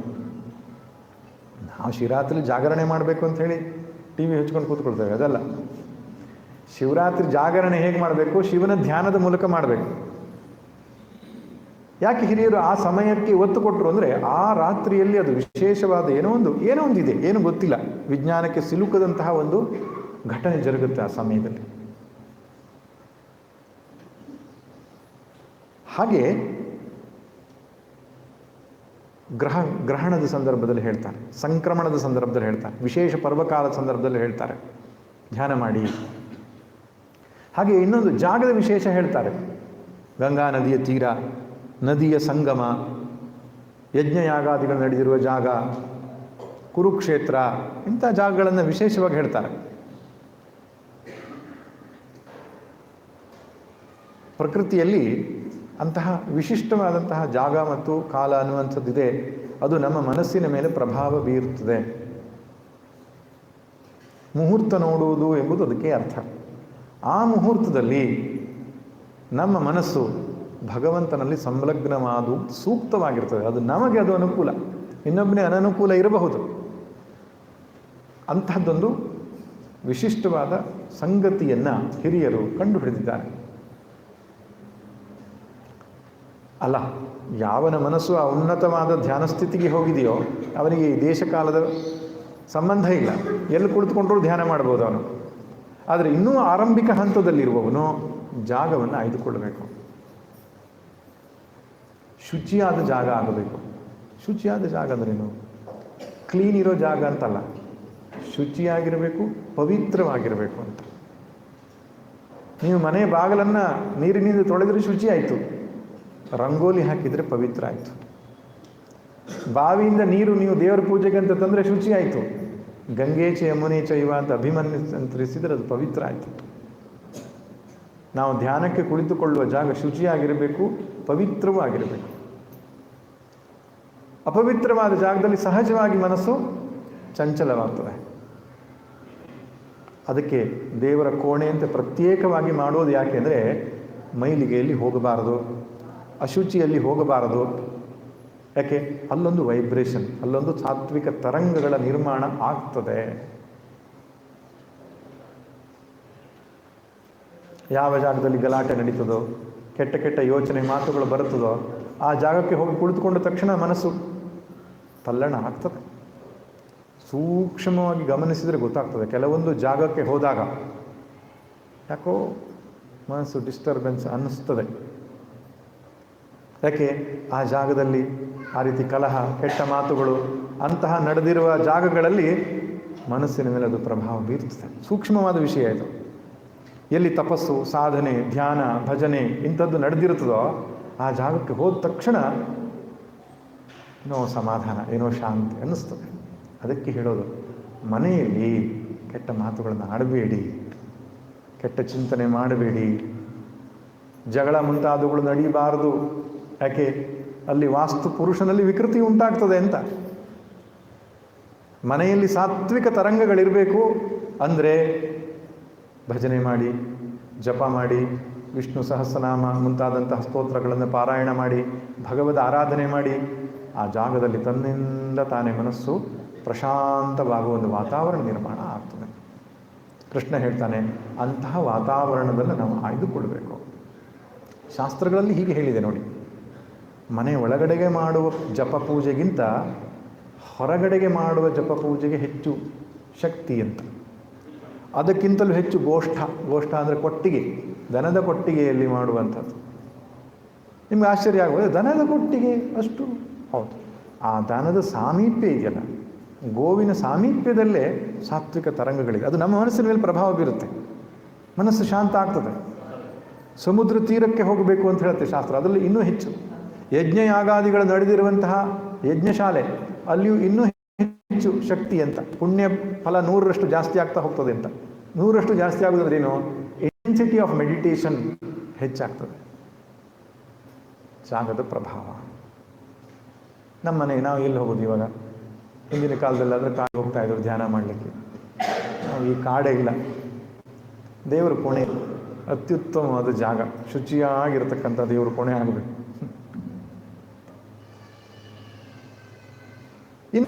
ಇನ್ನು ಸಮಯದ ಬಗ್ಗೆ ಕೃಷ್ಣ ಏನು ಹೇಳಲ್ಲ 6ನೇ ಅಧ್ಯಾಯದಲ್ಲಿ. ಅವನು ಯೋಗಿ ಯುಂಜೀತ ಸತತಂ ಅಂತ ಹೇಳ್ತಾನೆ. ಅಂದರೆ ಯಾವಾಗಲೂ ಧ್ಯಾನ ಮಾಡಬೇಕು ಅಂತ. ನಿಧಿಧ್ಯಾಸನ ಮಾಡೋದಕ್ಕೆ ಪರ್ಟಿಕ್ಯುಲರ್ ಟೈಮ್ ಹೇಳಲ್ಲ. 24/365 ಯಾವಾಗಲೂ ಧ್ಯಾನ ಮಾಡಬೇಕು. ಆದರೆ ಆರಂಭಿಕ ಹಂತದಲ್ಲಿ ಏನು ಮಾಡಬಹುದು, ನಾವು ಸಮಯವನ್ನು ಆಯ್ದುಕೊಳ್ಬೇಕು. ಅತ್ಯುತ್ತಮವಾದ ಸಮಯ ಯಾವುದು? ದಿನದಲ್ಲಿ 2 ಬಾರಿ ಬರ್ತದೆ. ಅದು ಒಂದು ಸೂರ್ಯೋದಯ ಸೂರ್ಯಾಸ್ತ ಸೇರುವ ಸಮಯ, ಅಂದರೆ ರಾತ್ರಿ ಮತ್ತು ಹಗಲು ಒಂದಾಗುವ ಸಂಧ್ಯಾಕಾಲ ಅಂತ ಏನಿದೆಯಲ್ಲ, ಧ್ಯಾನಕ್ಕೆ ಅತ್ಯುತ್ತಮವಾದ ಸಮಯ. ತಿಳಿ ನಿದ್ದೆಯಾಗಿ ಮನುಷ್ಯ ಎದ್ದಿರ್ತಾನೆ, ಆಲೋಚನೆಗಳೆಲ್ಲ ಸುಷುಪ್ತಿಯಲ್ಲಿ ಅಡಗಿ ಹೋಗಿರ್ತದೆ, ಪ್ರಶಾಂತವಾಗಿರ್ತದೆ. ಒಂದು ಹಂತದಲ್ಲಿ ಪ್ರಶಾಂತತೆ ಇದೆ. ಅವನು ಧ್ಯಾನಕ್ಕೆ ಕುಳಿತುಕೊಂಡ್ರೆ ಬೇಗನೆ ಅದರಲ್ಲಿ ಸಿದ್ಧಿಯನ್ನು ಪಡೀಲಿಕ್ಕೆ ಸಾಧ್ಯ. ಯಾಕೆ? ಆ ಕಾಲವೇ ಅನುಕೂಲಕರವಾಗಿದೆ.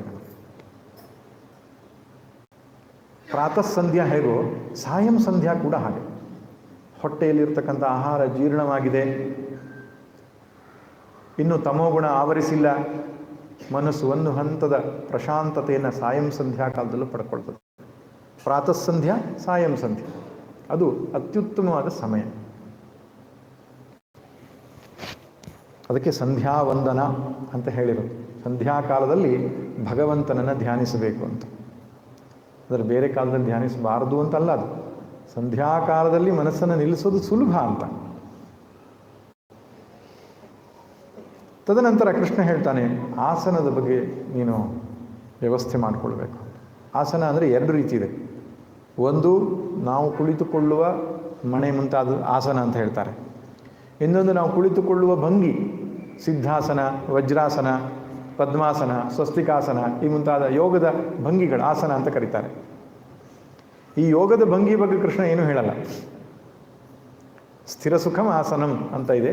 ಸ್ಥಿರವಾಗಿರಬೇಕು, ಸುಖವಾಗೋದು. ಯಾವ ಆಸನ ಆದರೂ ಅಡ್ಡಿಲ್ಲ.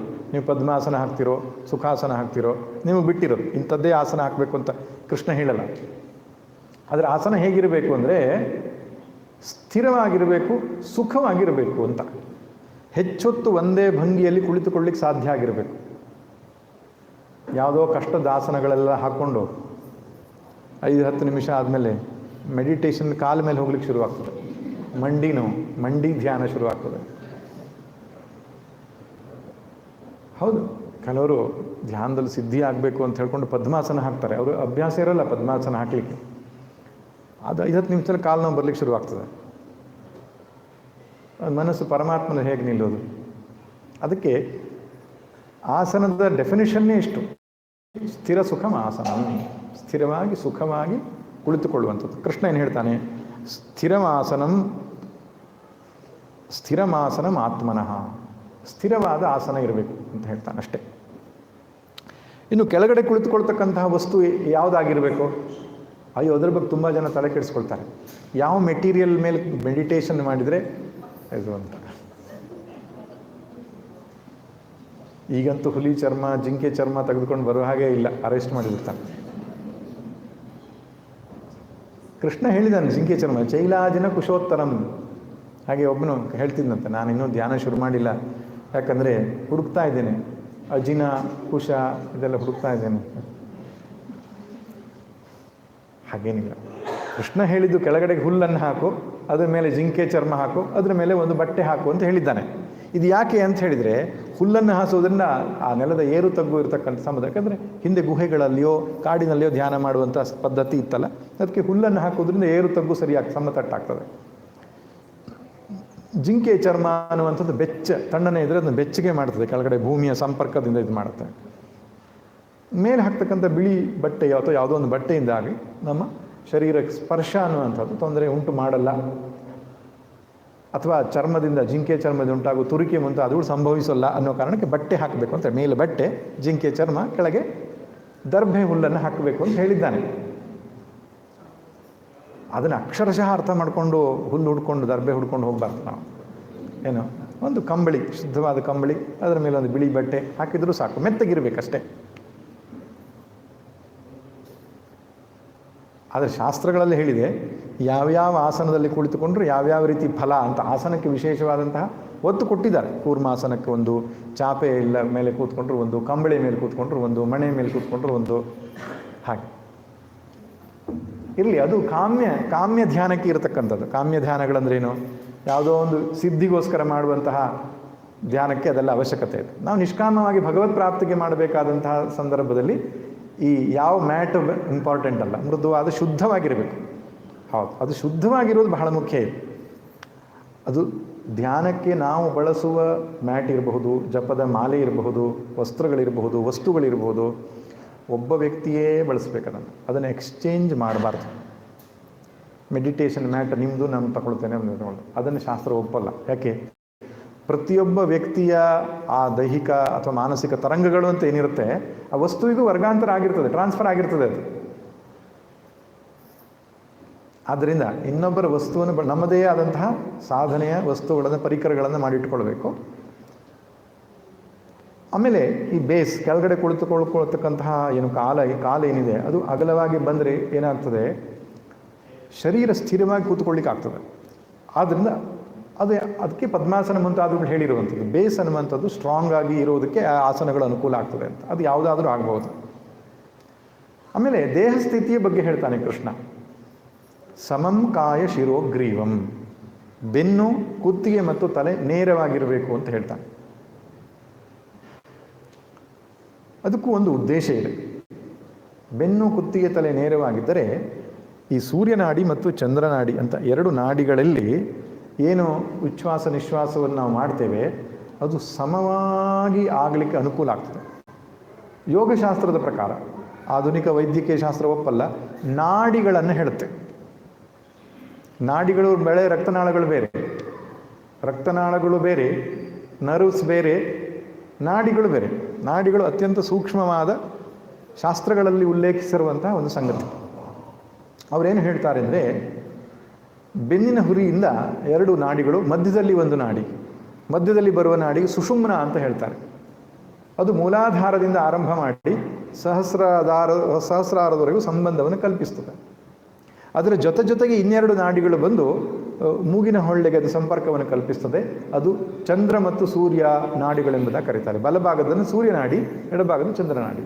ಈ ಎರಡೂ ನಾಡಿಗಳಲ್ಲಿ ಶ್ವಾಸೋಚ್ಛ್ವಾಸ ಸಮ ಪ್ರಮಾಣದಲ್ಲಿ ನಡೀತಾ ಇದ್ದರೆ ಮನಸ್ಸು ಪ್ರಶಾಂತವಾಗಿರ್ತದೆ. ಯಾವಾಗ ನಾವು ದೇಹವನ್ನು ಬಾಗಿಸ್ತೇವೋ ಆವಾಗ ನಾಡಿಗಳಲ್ಲಿ ಪ್ರಾಣದ ಸಂವಹನ ಅನ್ನುವುದು ವ್ಯತ್ಯಾಸವಾಗಿ ಮನಸ್ಸು ಚಂಚಲವಾಗ್ತದೆ. ಅದಕ್ಕೆ ಬೆನ್ನು, ಕುತ್ತಿಗೆ, ತಲೆ ನೇರವಾಗಿರಬೇಕು ಎನ್ನುವಂಥದ್ದು ನಿಯಮ. ಇದು ದೇಹ ಸ್ಥಿತಿ ಆಯಿತು. ಇನ್ನು ಕೃಷ್ಣ ಹೇಳ್ತಾನೆ ಪ್ರಾಣವನ್ನು ನಿಯಮನ ಮಾಡಿಕೊಳ್ಬೇಕು ಅಂತ. 6ನೇ ಅಧ್ಯಾಯದಲ್ಲಿ ಪ್ರಾಣದ ಬಗ್ಗೆ ಏನೂ ಹೇಳಲ್ಲ. 5ನೇ ಅಧ್ಯಾಯದ ಕೊನೆಯ ಶ್ಲೋಕದಲ್ಲಿ ಹೇಳ್ತಾನೆ, ಪ್ರಾಣಾಪಾನೋ ಸಮೋ ಕೃತ್ವಾ ನಾಸಾಭ್ಯಂತರಚಾರಿಣೋ. ಮೂಗಿನ ಹೊಳ್ಳೆಯಿಂದ ಹೋಗುವ ಬರುವ ಈ ಶ್ವಾಸ ಪ್ರಶ್ವಾಸ, ಉಚ್ಛ್ವಾಸ ನಿಶ್ವಾಸ ಅಂತ ಕರೀತೀವಿ, ಇನ್ಹೇಲ್ ಆ್ಯಂಡ್ ಎಕ್ಸೇಲ್, ಅದು ಸಮೋಕೃತ್ವ, ಅದನ್ನು ಸಮಾನವಾಗಿ ಮಾಡಿಕೊಳ್ಬೇಕು ಅಂತ ಹೇಳ್ತಾನೆ. ಪ್ರಾಣಾಯಾಮಕ್ಕೂ ಧ್ಯಾನಕ್ಕೂ ಏನು ಸಂಬಂಧ ಅಂತ ಕೇಳಿದರೆ, ಪ್ರಾಣ ಅನ್ನುವಂಥದ್ದು ಸಮತೋಲನದಲ್ಲಿದ್ದರೆ, ದೀರ್ಘ ಸೂಕ್ಷ್ಮವಾಗಿದ್ದರೆ ಮನಸ್ಸು ಪ್ರಶಾಂತವಾಗಿರ್ತದೆ ಎನ್ನುವುದು ಸತ್ಯವಾದ ಸಂಗತಿ. ಪ್ರಾಣಾಯಾಮದ ಇನ್ನೊಂದು ಪ್ರಯೋಜನ ಇದೆ, ಯಾವುದು? ಆರೋಗ್ಯ ಸಿದ್ಧಿ. ಅತ್ಯಂತ ಸತ್ಯವಾದ ಮಾತು. ಯಾರು ಸರಿಯಾಗಿ ಪ್ರಾಣಾಯಾಮವನ್ನು ಮಾಡ್ತಾರೋ, ಯಾರು ಸರಿಯಾಗಿ ಉಸಿರಾಡಿಸ್ತಾರೋ, ಸರಿಯಾಗಿ ಹೇಳಬೇಕು ಅಂದರೆ ಸರಿಯಾಗಿ ಉಸಿರಾಡಿಸುವವರಿಗೆ ರೋಗ ಇರೋದಿಲ್ಲ. ನಮಗೆ ಉಸಿರಾಡಿಸ್ಲಿಕ್ಕೆ ಸರಿಯಾಗಿ ಬರಲ್ಲ ಅಂತ ಹಿರಿಯರು ಯಾರು ಹೇಳ್ತಾ ಇದ್ರು. ಯಾಕೆ? ಮೂಗಿನ ಹೊಳ್ಳೆಯಲ್ಲಿ ಸ್ವಲ್ಪವೇ ಗಾಳಿ ತಗೊಳ್ಳೋದು, ಸ್ವಲ್ಪವೇ ಗಾಳಿ ಬಿಡೋದು ಮಾಡ್ತೇವೆ ನಾವು. ಪೂರ್ತಿ ಗಾಳಿಯನ್ನು ಒಳಕ್ಕೆ ಎಳೆದುಕೊಳ್ಳುವಂಥದ್ದು, ಪೂರ್ತಿ ಗಾಳಿಯನ್ನು ಬಿಡುವಂಥದ್ದು ಮಾಡಿದರೆ ಆರೋಗ್ಯ ಚೆನ್ನಾಗಿ ಇರ್ತದೆ ಅಂತ ಹೇಳ್ತಾರೆ. ಅದಕ್ಕೆ ಯೋಗಾಸನದಲ್ಲಿಯೂ ಕೂಡ ಆ ಭಂಗಿ ಅಷ್ಟೇ ಮುಖ್ಯ ಅಲ್ಲ, ಆ ಸ್ಥಿತಿಗೆ ಹೋದ ಮೇಲೆ ಉಸಿರನ್ನು ಬಿಡೋದು, ಉಸಿರನ್ನು ತೆಗೆದುಕೊಳ್ಳುವಂಥ ಆ ಪ್ರಕ್ರಿಯೆ ಅದು ಬಹಳ ಮುಖ್ಯವಾದದ್ದು ಅಂತ. ಅದರಿಂದಲೇ ಆರೋಗ್ಯ ಸಿದ್ಧಿ ಆಗೋದು.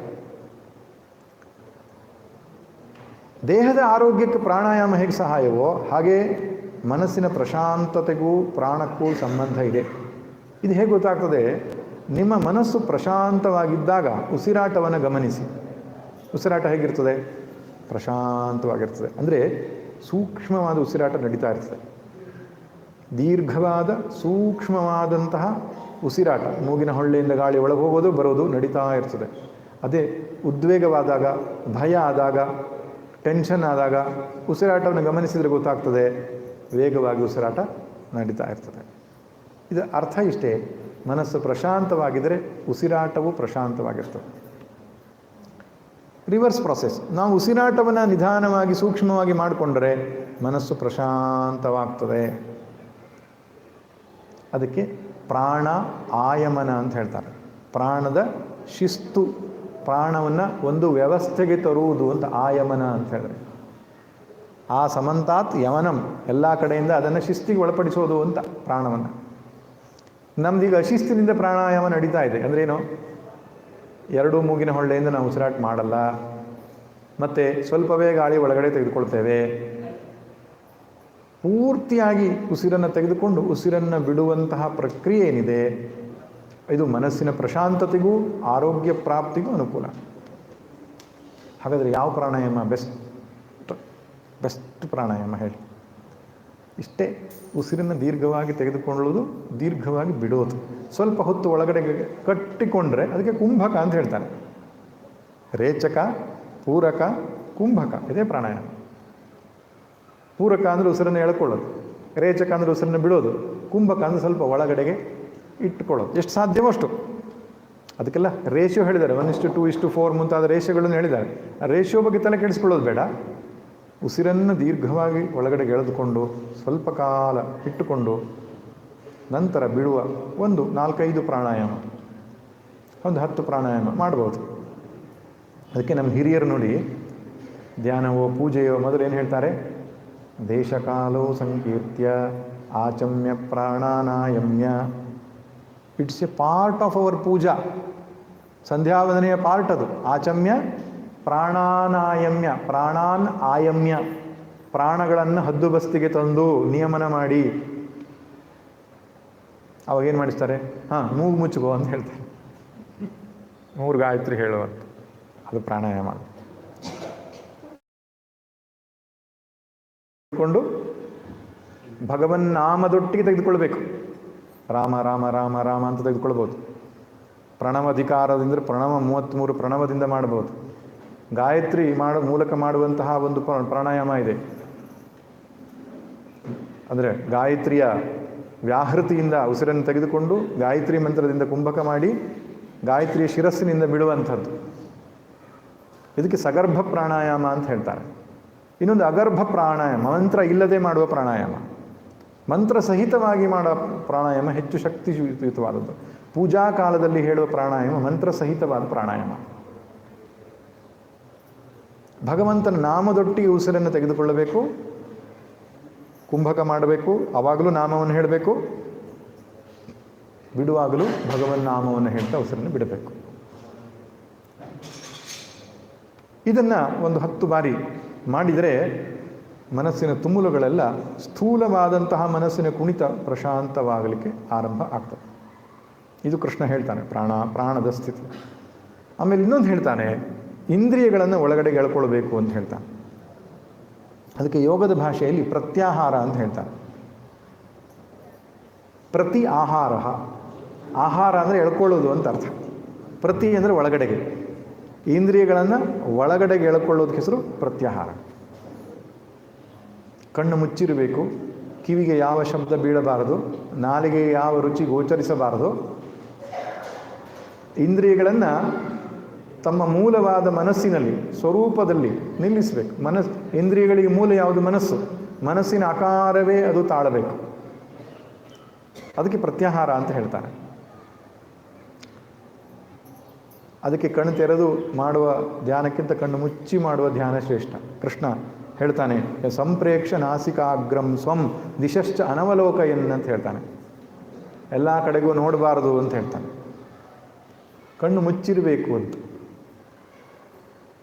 ಇಲ್ಲೊಂದು ಒಳ್ಳೆ ಸಮಸ್ಯೆ ಹೇಳಿದ್ದಾನೆ ಕೃಷ್ಣ. ಸಂಪ್ರೇಕ್ಷ ನಾಸಿಕಾಗ್ರಂ, ಮೂಗಿನ ತುದಿ ನೋಡಬೇಕು ಅಂತ ಹೇಳಿದ್ದಾನೆ. ಇದು ಕೆಲವರಿಗೆ ಬಹಳ ಸಂದಿಗ್ಧ. ಮೂಗಿನ ತುದಿ ಯಾವುದು ಅಂತ, ಈ ತುದಿಯೋ ಈ ತುದಿಯೋ? ಮೂಗಿಗೆ ಎರಡು ತುದಿ ಇದೆ ಅಲ್ವಾ, ಇದು ಒಂದು ತುದಿ, ಇದು ಒಂದು ತುದಿ. ಇದನ್ನು ನೋಡ್ಲಿಕ್ಕೆ ಹೇಳಿಲ್ಲ ಕೃಷ್ಣ, ಭ್ರೂ ಮಧ್ಯದಲ್ಲಿ ಇರತಕ್ಕಂಥ ತುದಿಯನ್ನು ನೋಡ್ಲಿಕ್ಕೆ ಹೇಳಿದ್ದಾನೆ. ನೀವು ಹೇಗೆ ಹೇಳ್ತೀರಿ ಅಂದರೆ, ಅವನೇ 5ನೇ ಅಧ್ಯಾಯದಲ್ಲಿ ಕೊನೆಯಲ್ಲಿ ಹೇಳ್ತಾನೆ ಅವನು, ಏನು ಸ್ಪರ್ಶಾನ್ ಕೃತ್ವಾ ಬಹಿರ್ಬಾಹ್ಯಾನ್ ಚಕ್ಷುಶ್ಚೈವಾಂತರೇ ಭ್ರುವೋಹೋ, ಈ ಭ್ರೂಗಳ ಮಧ್ಯದಲ್ಲಿರತಕ್ಕಂತಹ ಆಜ್ಞಾಚಕ್ರವನ್ನು ನೋಡುವ ಹಾಗೆ ಕಣ್ಣನ್ನು ಮುಚ್ಚಿರಬೇಕು. ಅದಕ್ಕೆ ಶಾಂಭವಿ ಮುದ್ರೆ ಅಂತ ಹೇಳ್ತಾರೆ. ಕಣ್ಣು ಪೂರ್ತಿ ತೆರೆದಿರಬಾರ್ದು, ಪೂರ್ತಿ ಮುಚ್ಚಿರಬಾರ್ದು, ಸ್ವಲ್ಪವೇ ತೆರೆದು ಈ ಆಜ್ಞಾಚಕ್ರವನ್ನು ನೋಡುವ ಹಾಗೆ ಇದ್ದರೆ ಇಟ್ಸ್ ಎ ಟೆಕ್ನಿಕ್, ಮನಸ್ಸು ಪ್ರಶಾಂತವಾಗ್ತದೆ. ಅಲ್ಲ, ತುಂಬ ಕಷ್ಟಪಟ್ಟು ನೀವು ಕಣ್ಣೆಲ್ಲ ಹೀಗೆಲ್ಲ ಮಾಡಲಿಕ್ಕೆ ಹೋಗಬೇಡಿ, ಆದರೆ ಮೆಳ್ಳೆಗಣ್ಣಾದರೂ ಕಷ್ಟ ಕಡಿಮೆ. ಅದೊಂದು ಮೃದುವಾಗಿ ನೋಡುವ ಹಾಗಿರಬೇಕು. ಅಲ್ಲಿ ನೋಡುವಂಥದ್ದಲ್ಲ, ನೋಡುವ ಹಾಗೆ ಕಣ್ಣು ಆ ಭ್ರೂಮಧ್ಯವನ್ನು ನೋಡುವ ಹಾಗೆ ಇದ್ದರೆ ಸ್ವಲ್ಪ ಕಾಲ ಅಭ್ಯಾಸದಿಂದ ಅದು ಸಾಧ್ಯ ಆಗ್ತದೆ. ಒಟ್ಟಿನಲ್ಲಿ ಕಿವಿಗೆ ಶಬ್ದ ಕೇಳಬಾರದು, ಕಿವಿಗೆ ಶಬ್ದ ಕೇಳೋದನ್ನು ಹತ್ತಿ ಹಾಕ್ಕೊಳ್ಬೇಕಂದ್ರೆ ಹಾಗಲ್ಲ. ಶಬ್ದ ಇಲ್ಲದ ಜಾಗ ಅಥವಾ ಶಬ್ದ ಇರದ ಸಮಯವನ್ನು ಆಯ್ದುಕೊಳ್ಬೇಕು ನಾವು. ನಾಲಿಗೆಗೆ ರುಚಿ ಗೊತ್ತಾಗಬಾರ್ದು, ಚಿವಿಂಗಮ್ ಹಾಕ್ಕೊಂಡು ಧ್ಯಾನ ಮಾಡೋದಲ್ಲ. ಮೂಗಿಗೆ ಗಂಧ ಗೊತ್ತಾಗಬಾರ್ದು. ಒಟ್ಟಿನಲ್ಲಿ ಇಂದ್ರಿಯಗಳು ನಮ್ಮನ್ನು ಹೊರಗಡೆ ಎಳ್ಕೊಂಡು ಹೋಗೋದ್ರಲ್ಲಿ ತುಂಬ ಸಮರ್ಥ ಇದ್ದಾವೆ. ನೀವು ಮನಸ್ಸನ್ನು ಒಂದು ಕಡೆ ನಿಲ್ಲಿಸೋದಕ್ಕೆ ಎಷ್ಟು ಪ್ರಯತ್ನ ಪಡ್ತೀರೋ, ಇಂದ್ರಿಯಗಳು ಹೊರಗಡೆ ಎಳ್ಕೊಂಡು ಹೋಗೋದ್ರಲ್ಲಿ ಅಷ್ಟು ಸಶಕ್ತವಾಗಿವೆ. ಒಂದು ಶಬ್ದ ಕಿವಿಗೆ ಬಿದ್ದರೆ ಸಾಕು. ಧ್ಯಾನ ಮಾಡ್ತಾ ಕಣ್ಣು ಮುಚ್ಕೊಂಡು ಕೂತ್ಕೊಂಡು ಅಡುಗೆ ಮನೆಯಲ್ಲಿ ಟಪ್ ಅಂತ ಶಬ್ದ ಬಂತು, ಅಯ್ಯೋ ನಾನು ಕಿಟಕಿ ತೆಗೆದು ಬಂದಿದ್ದೆ, ಕಾಗೆ ಏನಾದರೂ ಒಳಗೆ ಬಂತೋ ಏನೋ ಗೊತ್ತಿಲ್ಲ, ಪಾತ್ರೆ ಮುಚ್ಚಿರಲಿಲ್ಲ, ಬೆಕ್ಕು ಬಂತೋ ಏನೋ. ಮನಸ್ಸು ಕಾಯ್ತಾ ಇರ್ತದೆ ಹೊರಗೆ ಹೋಗಲಿಕ್ಕೆ. ಅದಕ್ಕೆ ಇಂದ್ರಿಯಗಳ ದ್ವಾರಗಳನ್ನು ಮುಚ್ಚಿರಬೇಕು. ಅದಕ್ಕೆ ಹೆಸರು ಏನು? ಪ್ರತ್ಯಾಹಾರ. ಕೃಷ್ಣ ಇಂದ್ರಿಯದ ಸ್ಥಿತಿ ಅದು ಹೇಳ್ತಾನೆ. ಇನ್ನೊಂದು ಹೇಳ್ತಾನೆ, ಮನಸ್ಸಿನ ಸ್ಥಿತಿ ಹೇಗಿರಬೇಕು ಧ್ಯಾನ ಮಾಡೋದಕ್ಕಿಂತ ಮುಂಚೆ? ವಿಗತೇಚ್ಛಾ ಭಯಕ್ರೋಧ, ಇಚ್ಛಾ ಭಯ ಕ್ರೋಧ ಮುಂತಾದ ಮಾನಸಿಕ ತುಮುಲುಗಳನ್ನು ಸ್ವಲ್ಪ ಕಡಿಮೆ ಆಗಿರಬೇಕು. ಇದು ಬಹಳ ಮುಖ್ಯವಾದ ವಿಷಯ. ಯಾಕಂದರೆ ಪೂರ್ವ ತಯಾರಿ ಇಲ್ಲದೇ ಧ್ಯಾನಕ್ಕೆ ಯಾರು ಪ್ರವೇಶ ಮಾಡ್ತಾರೋ ಅವ್ರಿಗೆ ತುಂಬ ಕಷ್ಟ ಅನ್ನಿಸ್ತದೆ. ಮನಸ್ಸು ಧ್ಯಾನ ಮಾಡದೇ ಇದ್ದಾಗ ಎಷ್ಟು ಪ್ರಶಾಂತವಾಗಿ, ಧ್ಯಾನ ಕೂತ್ಕೊಳ್ಳೋ ತಕ್ಷಣ ಜಾಸ್ತಿ ಗಲಭೆ ಮಾಡಲಿಕ್ಕೆ ಶುರು ಮಾಡ್ತದೆ. ಅದಕ್ಕೆ ಕೆಲವರು ಧ್ಯಾನ ಮಾಡೋದೇ ಇಲ್ಲ, ಕಣ್ಣು ಮುಚ್ಕೊಂಡ್ರು ಭಯ ಆಗುತ್ತೆ ಸ್ವಾಮಿ ಅಂತಾರೆ ಅವರು. ಯಾಕೆ? ಆ ಪ್ರಿಪರೇಷನ್ ತಯಾರಿ ಇಲ್ಲದೇ ಕಣ್ಣು ಮುಚ್ಕೊಂಡ್ರೆ ಕಷ್ಟ. ಅದಕ್ಕೆ ಗೀತೆಯ 6ನೇ ಅಧ್ಯಾಯದಲ್ಲಿ ಆರಂಭದಲ್ಲಿ ಕೃಷ್ಣ ಕರ್ಮಯೋಗ ಮಾಡಬೇಕು ಅಂತ ಹೇಳ್ತಾನೆ. ಕರ್ಮಯೋಗ ಮಾಡಿ ಚಿತ್ತ ಒಂದು ಹಂತಕ್ಕೆ ಶುದ್ಧಿ ಆದ ಮೇಲೆ ಧ್ಯಾನ ಯೋಗ. ಯೋಗಾರೂಢಸ್ತದೋಚ್ಯತೆ 6 ವೃಕ್ಷೋರ್ ಮುನೇರ್ ಯೋಗಂ ಕರ್ಮ ಕಾರಣ ಮುಚ್ಚತೆ ಯೋಗಾರೂಢಸ್ಯ ತಸ್ಯೈವ ಶಮಃ ಕಾರಣ ಮುಚ್ಚತೆ. ಇಲ್ಲಿ ಶಮಃ ಅಂದರೆ ಮೆಡಿಟೇಷನ್ ಅಂತ ಅರ್ಥ. ಕರ್ಮಯೋಗ ಮತ್ತು ಉಪಾಸನಾ ಯೋಗವನ್ನು ಮಾಡಿದವನಿಗೆ ಧ್ಯಾನ ಸುಲಭ. ಇಲ್ಲ ಸ್ವಾಮಿ, ನಾನು ಒಂದು ಹಂತದಲ್ಲಿ ಪ್ರಶಾಂತತೆ ಪಡ್ಕೊಂಡಿದ್ದೇನೆ, ನನ್ನಂಥವ್ರು ಏನು ಮಾಡಬೇಕು? ನಮ್ಮಂಥವ್ರು ಏನು ಮಾಡಬೇಕು ಅಂದರೆ, ಧ್ಯಾನಕ್ಕೆ ಕುಳಿತುಕೊಳ್ಳೋದಕ್ಕಿಂತ ಮುಂಚೆ ನಮ್ಮ ಗುರುಗಳನ್ನು, ಇಷ್ಟ ದೇವರನ್ನು ಸ್ಮರಿಸ್ಕೊಳ್ಬೇಕು. ಅವರ ಅನುಗ್ರಹವನ್ನು ಪಡ್ಕೊಳ್ಬೇಕು. ನಾನು ಧ್ಯಾನಕ್ಕೆ ಆರಂಭ ಮಾಡಿದ್ದೇನೆ, ಹರಿಗುರುಗಳ ಪೂರ್ಣ ಆಶೀರ್ವಾದ ನನ್ನ ಮೇಲೆ ಇರಲಿ, ನನ್ನೆಲ್ಲ ಮನಸ್ಸಿನ ಉದ್ವೇಗಗಳನ್ನು, ತುಮುಲಗಳನ್ನು, ತಾಪಗಳನ್ನು ಎಲ್ಲ ಪರಮಾತ್ಮ ನಿನ್ನ ಪದತಲಕ್ಕೆ ಸಮರ್ಪಿಸ್ತಾ ಇದ್ದೇನೆ ಅಂತ ಆ ಶರಣಾಗತಿಯ ಭಾವವನ್ನು ಮನಸ್ಸಲ್ಲಿ ತಂದುಕೊಳ್ಬೇಕು. ಆವಾಗ ಭಯ, ಉದ್ವೇಗ ಮುಂತಾದವು ದೂರ ಆಗ್ತದೆ. ಇಷ್ಟ ದೇವರನ್ನು ಮತ್ತು ಗುರುಗಳನ್ನು ಮನಸ್ಸಲ್ಲಿ ಸ್ಮರಿಸಿಕೊಂಡು ನಮ್ಮೆಲ್ಲ ಮನಸ್ಸಿನ ಭಾವನೆಗಳನ್ನು ಅವರಿಗೆ ಸಮರ್ಪಣೆ ಮಾಡಿದಾಗ ಇಚ್ಛಾ, ಭಯ, ಕ್ರೋಧ ಮುಂತಾದ ಮಾನಸಿಕ ತುಮುಲಗಳು ದೂರ ಆಗ್ತದೆ. ಇದು ಮಾನಸಿಕ ಸ್ಥಿತಿಯ ಬಗ್ಗೆ ಕೃಷ್ಣ ಹೇಳ್ತಾನೆ. ಇನ್ನು ಬೌದ್ಧಿಕ ಸ್ಥಿತಿಯ ಬಗ್ಗೆ ಮಾತಾಡ್ತಾನೆ. ಇದು ಪತಂಜಲಿ ಯೋಗ ಸೂತ್ರದಲ್ಲಿ ಹೇಳಿಲ್ಲ ಇದೆಲ್ಲ ವಿಷಯ, ಕೇವಲ ಕೃಷ್ಣ ಹೇಳೋ ವಿಷಯ ಅದು. ಬೌದ್ಧಿಕ ಸ್ಥಿತಿಯ ಬಗ್ಗೆ ಹೇಳಿದಾಗ ಮುನಿರು ಮೋಕ್ಷ ಪರಾಯಣ ಅಂತ ಹೇಳ್ತಾನೆ. Goal should be clear to you ಅಂತ. ಬಿಫೋರ್ ಮೆಡಿಟೇಷನ್ ನಿನ್ನ ಧ್ಯೇಯ ಸ್ಪಷ್ಟವಾಗಿರಬೇಕು. ಧ್ಯಾನ ಯಾಕೆ ಮಾಡ್ತಾ ಇದ್ದೆ ನಾನು? ಕೆಲವರು ಹೇಳ್ತಾರೆ ಧ್ಯಾನ ಮಾಡೋದ್ರಿಂದ ರೋಗ ಗುಣ ಆಗ್ತದೆ, ಧ್ಯಾನ ಮಾಡೋದ್ರಿಂದ ಕಷ್ಟ ದೂರ ಆಗ್ತದೆ. ಇದೆಲ್ಲ by product of meditation. Main product of meditation ಯಾವುದು? ಚಿತ್ತ ಶುದ್ಧಿ ಆಗ್ತಕ್ಕಂಥದ್ದು, ಭಗವತ್ ಪ್ರಾಪ್ತಿ ಆಗ್ತಕ್ಕಂಥದ್ದು. ಅದಕ್ಕೆ ಕೃಷ್ಣ ಹೇಳ್ತಾನೆ, ಮಚ್ಚಿತ್ತಃ ಯುಕ್ತ ಆಸೀತ ತದ್ ಮತ್ಪರಃ, ನನ್ನಲ್ಲೇ ಮನಸ್ಸಿಟ್ಟು ಮತ್ಪರನಾಗು. ಅಂದರೆ ನಾನೇ ಜೀವನದ ಗುರಿಯಾಗಬೇಕು, ಭಗವಂತನೇ ಜೀವನದ ಗುರಿ ಧ್ಯೇಯವಾಗಬೇಕು. ಬುದ್ಧಿಯಲ್ಲಿ ಆ ನಿಶ್ಚಯ ಇದ್ದರೆ ಮಾತ್ರ ಧ್ಯಾನ ಫಲಕಾರಿ ಆಗ್ತದೆ. ಇದು ನಮ್ಮ ವೇದಾಂತದ ಭಾಷೆಯಲ್ಲಿ ಹೇಳೋದಾದರೆ ಮುಮುಕ್ಷುತ್ವ ಮತ್ತು ವಿರಕ್ತಿ ಇರಬೇಕು ಅಂತ. ನಮಗೆ ಪ್ರಪಂಚದ ವಿಷಯ ವಸ್ತುಗಳಲ್ಲಿ ತುಂಬ ಆಸಕ್ತಿ ಇರುವವರು ಧ್ಯಾನಕ್ಕೆ ಕುಳಿತುಕೊಂಡ್ರೆ ಚಂಚಲವಾಗ್ತದೆ ಮನಸ್ಸು. ಅದಕ್ಕೆ ಮುಂದೆ ಅರ್ಜುನ ಕೃಷ್ಣನಲ್ಲಿ ಕೇಳ್ತಾನೆ, ಚಂಚಲಂ ಹಿ ಮನಃ ಕೃಷ್ಣ ಪ್ರಮಾಥಿ ಬಲವದೃಢಂ. ನೀನು ಹೇಳುವ ಎಲ್ಲ ಮೆಡಿಟೇಷನ್ ಟೆಕ್ನಿಕ್ ಉಪಯೋಗಿಸಿದ್ರೂ ಮನಸ್ಸು ಚಂಚಲವಾಗುತ್ತೆ, ಯಾಕೆ ಅಂತ ಕೇಳಿದಾಗ ಕೃಷ್ಣ ಹೇಳ್ತಾನೆ, ಅಭ್ಯಾಸ ಯೋಗೇನ, ಅಭ್ಯಾಸ ಮತ್ತು ವೈರಾಗ್ಯಾಭ್ಯಾಂ ತನ್ನಿರೋಧ.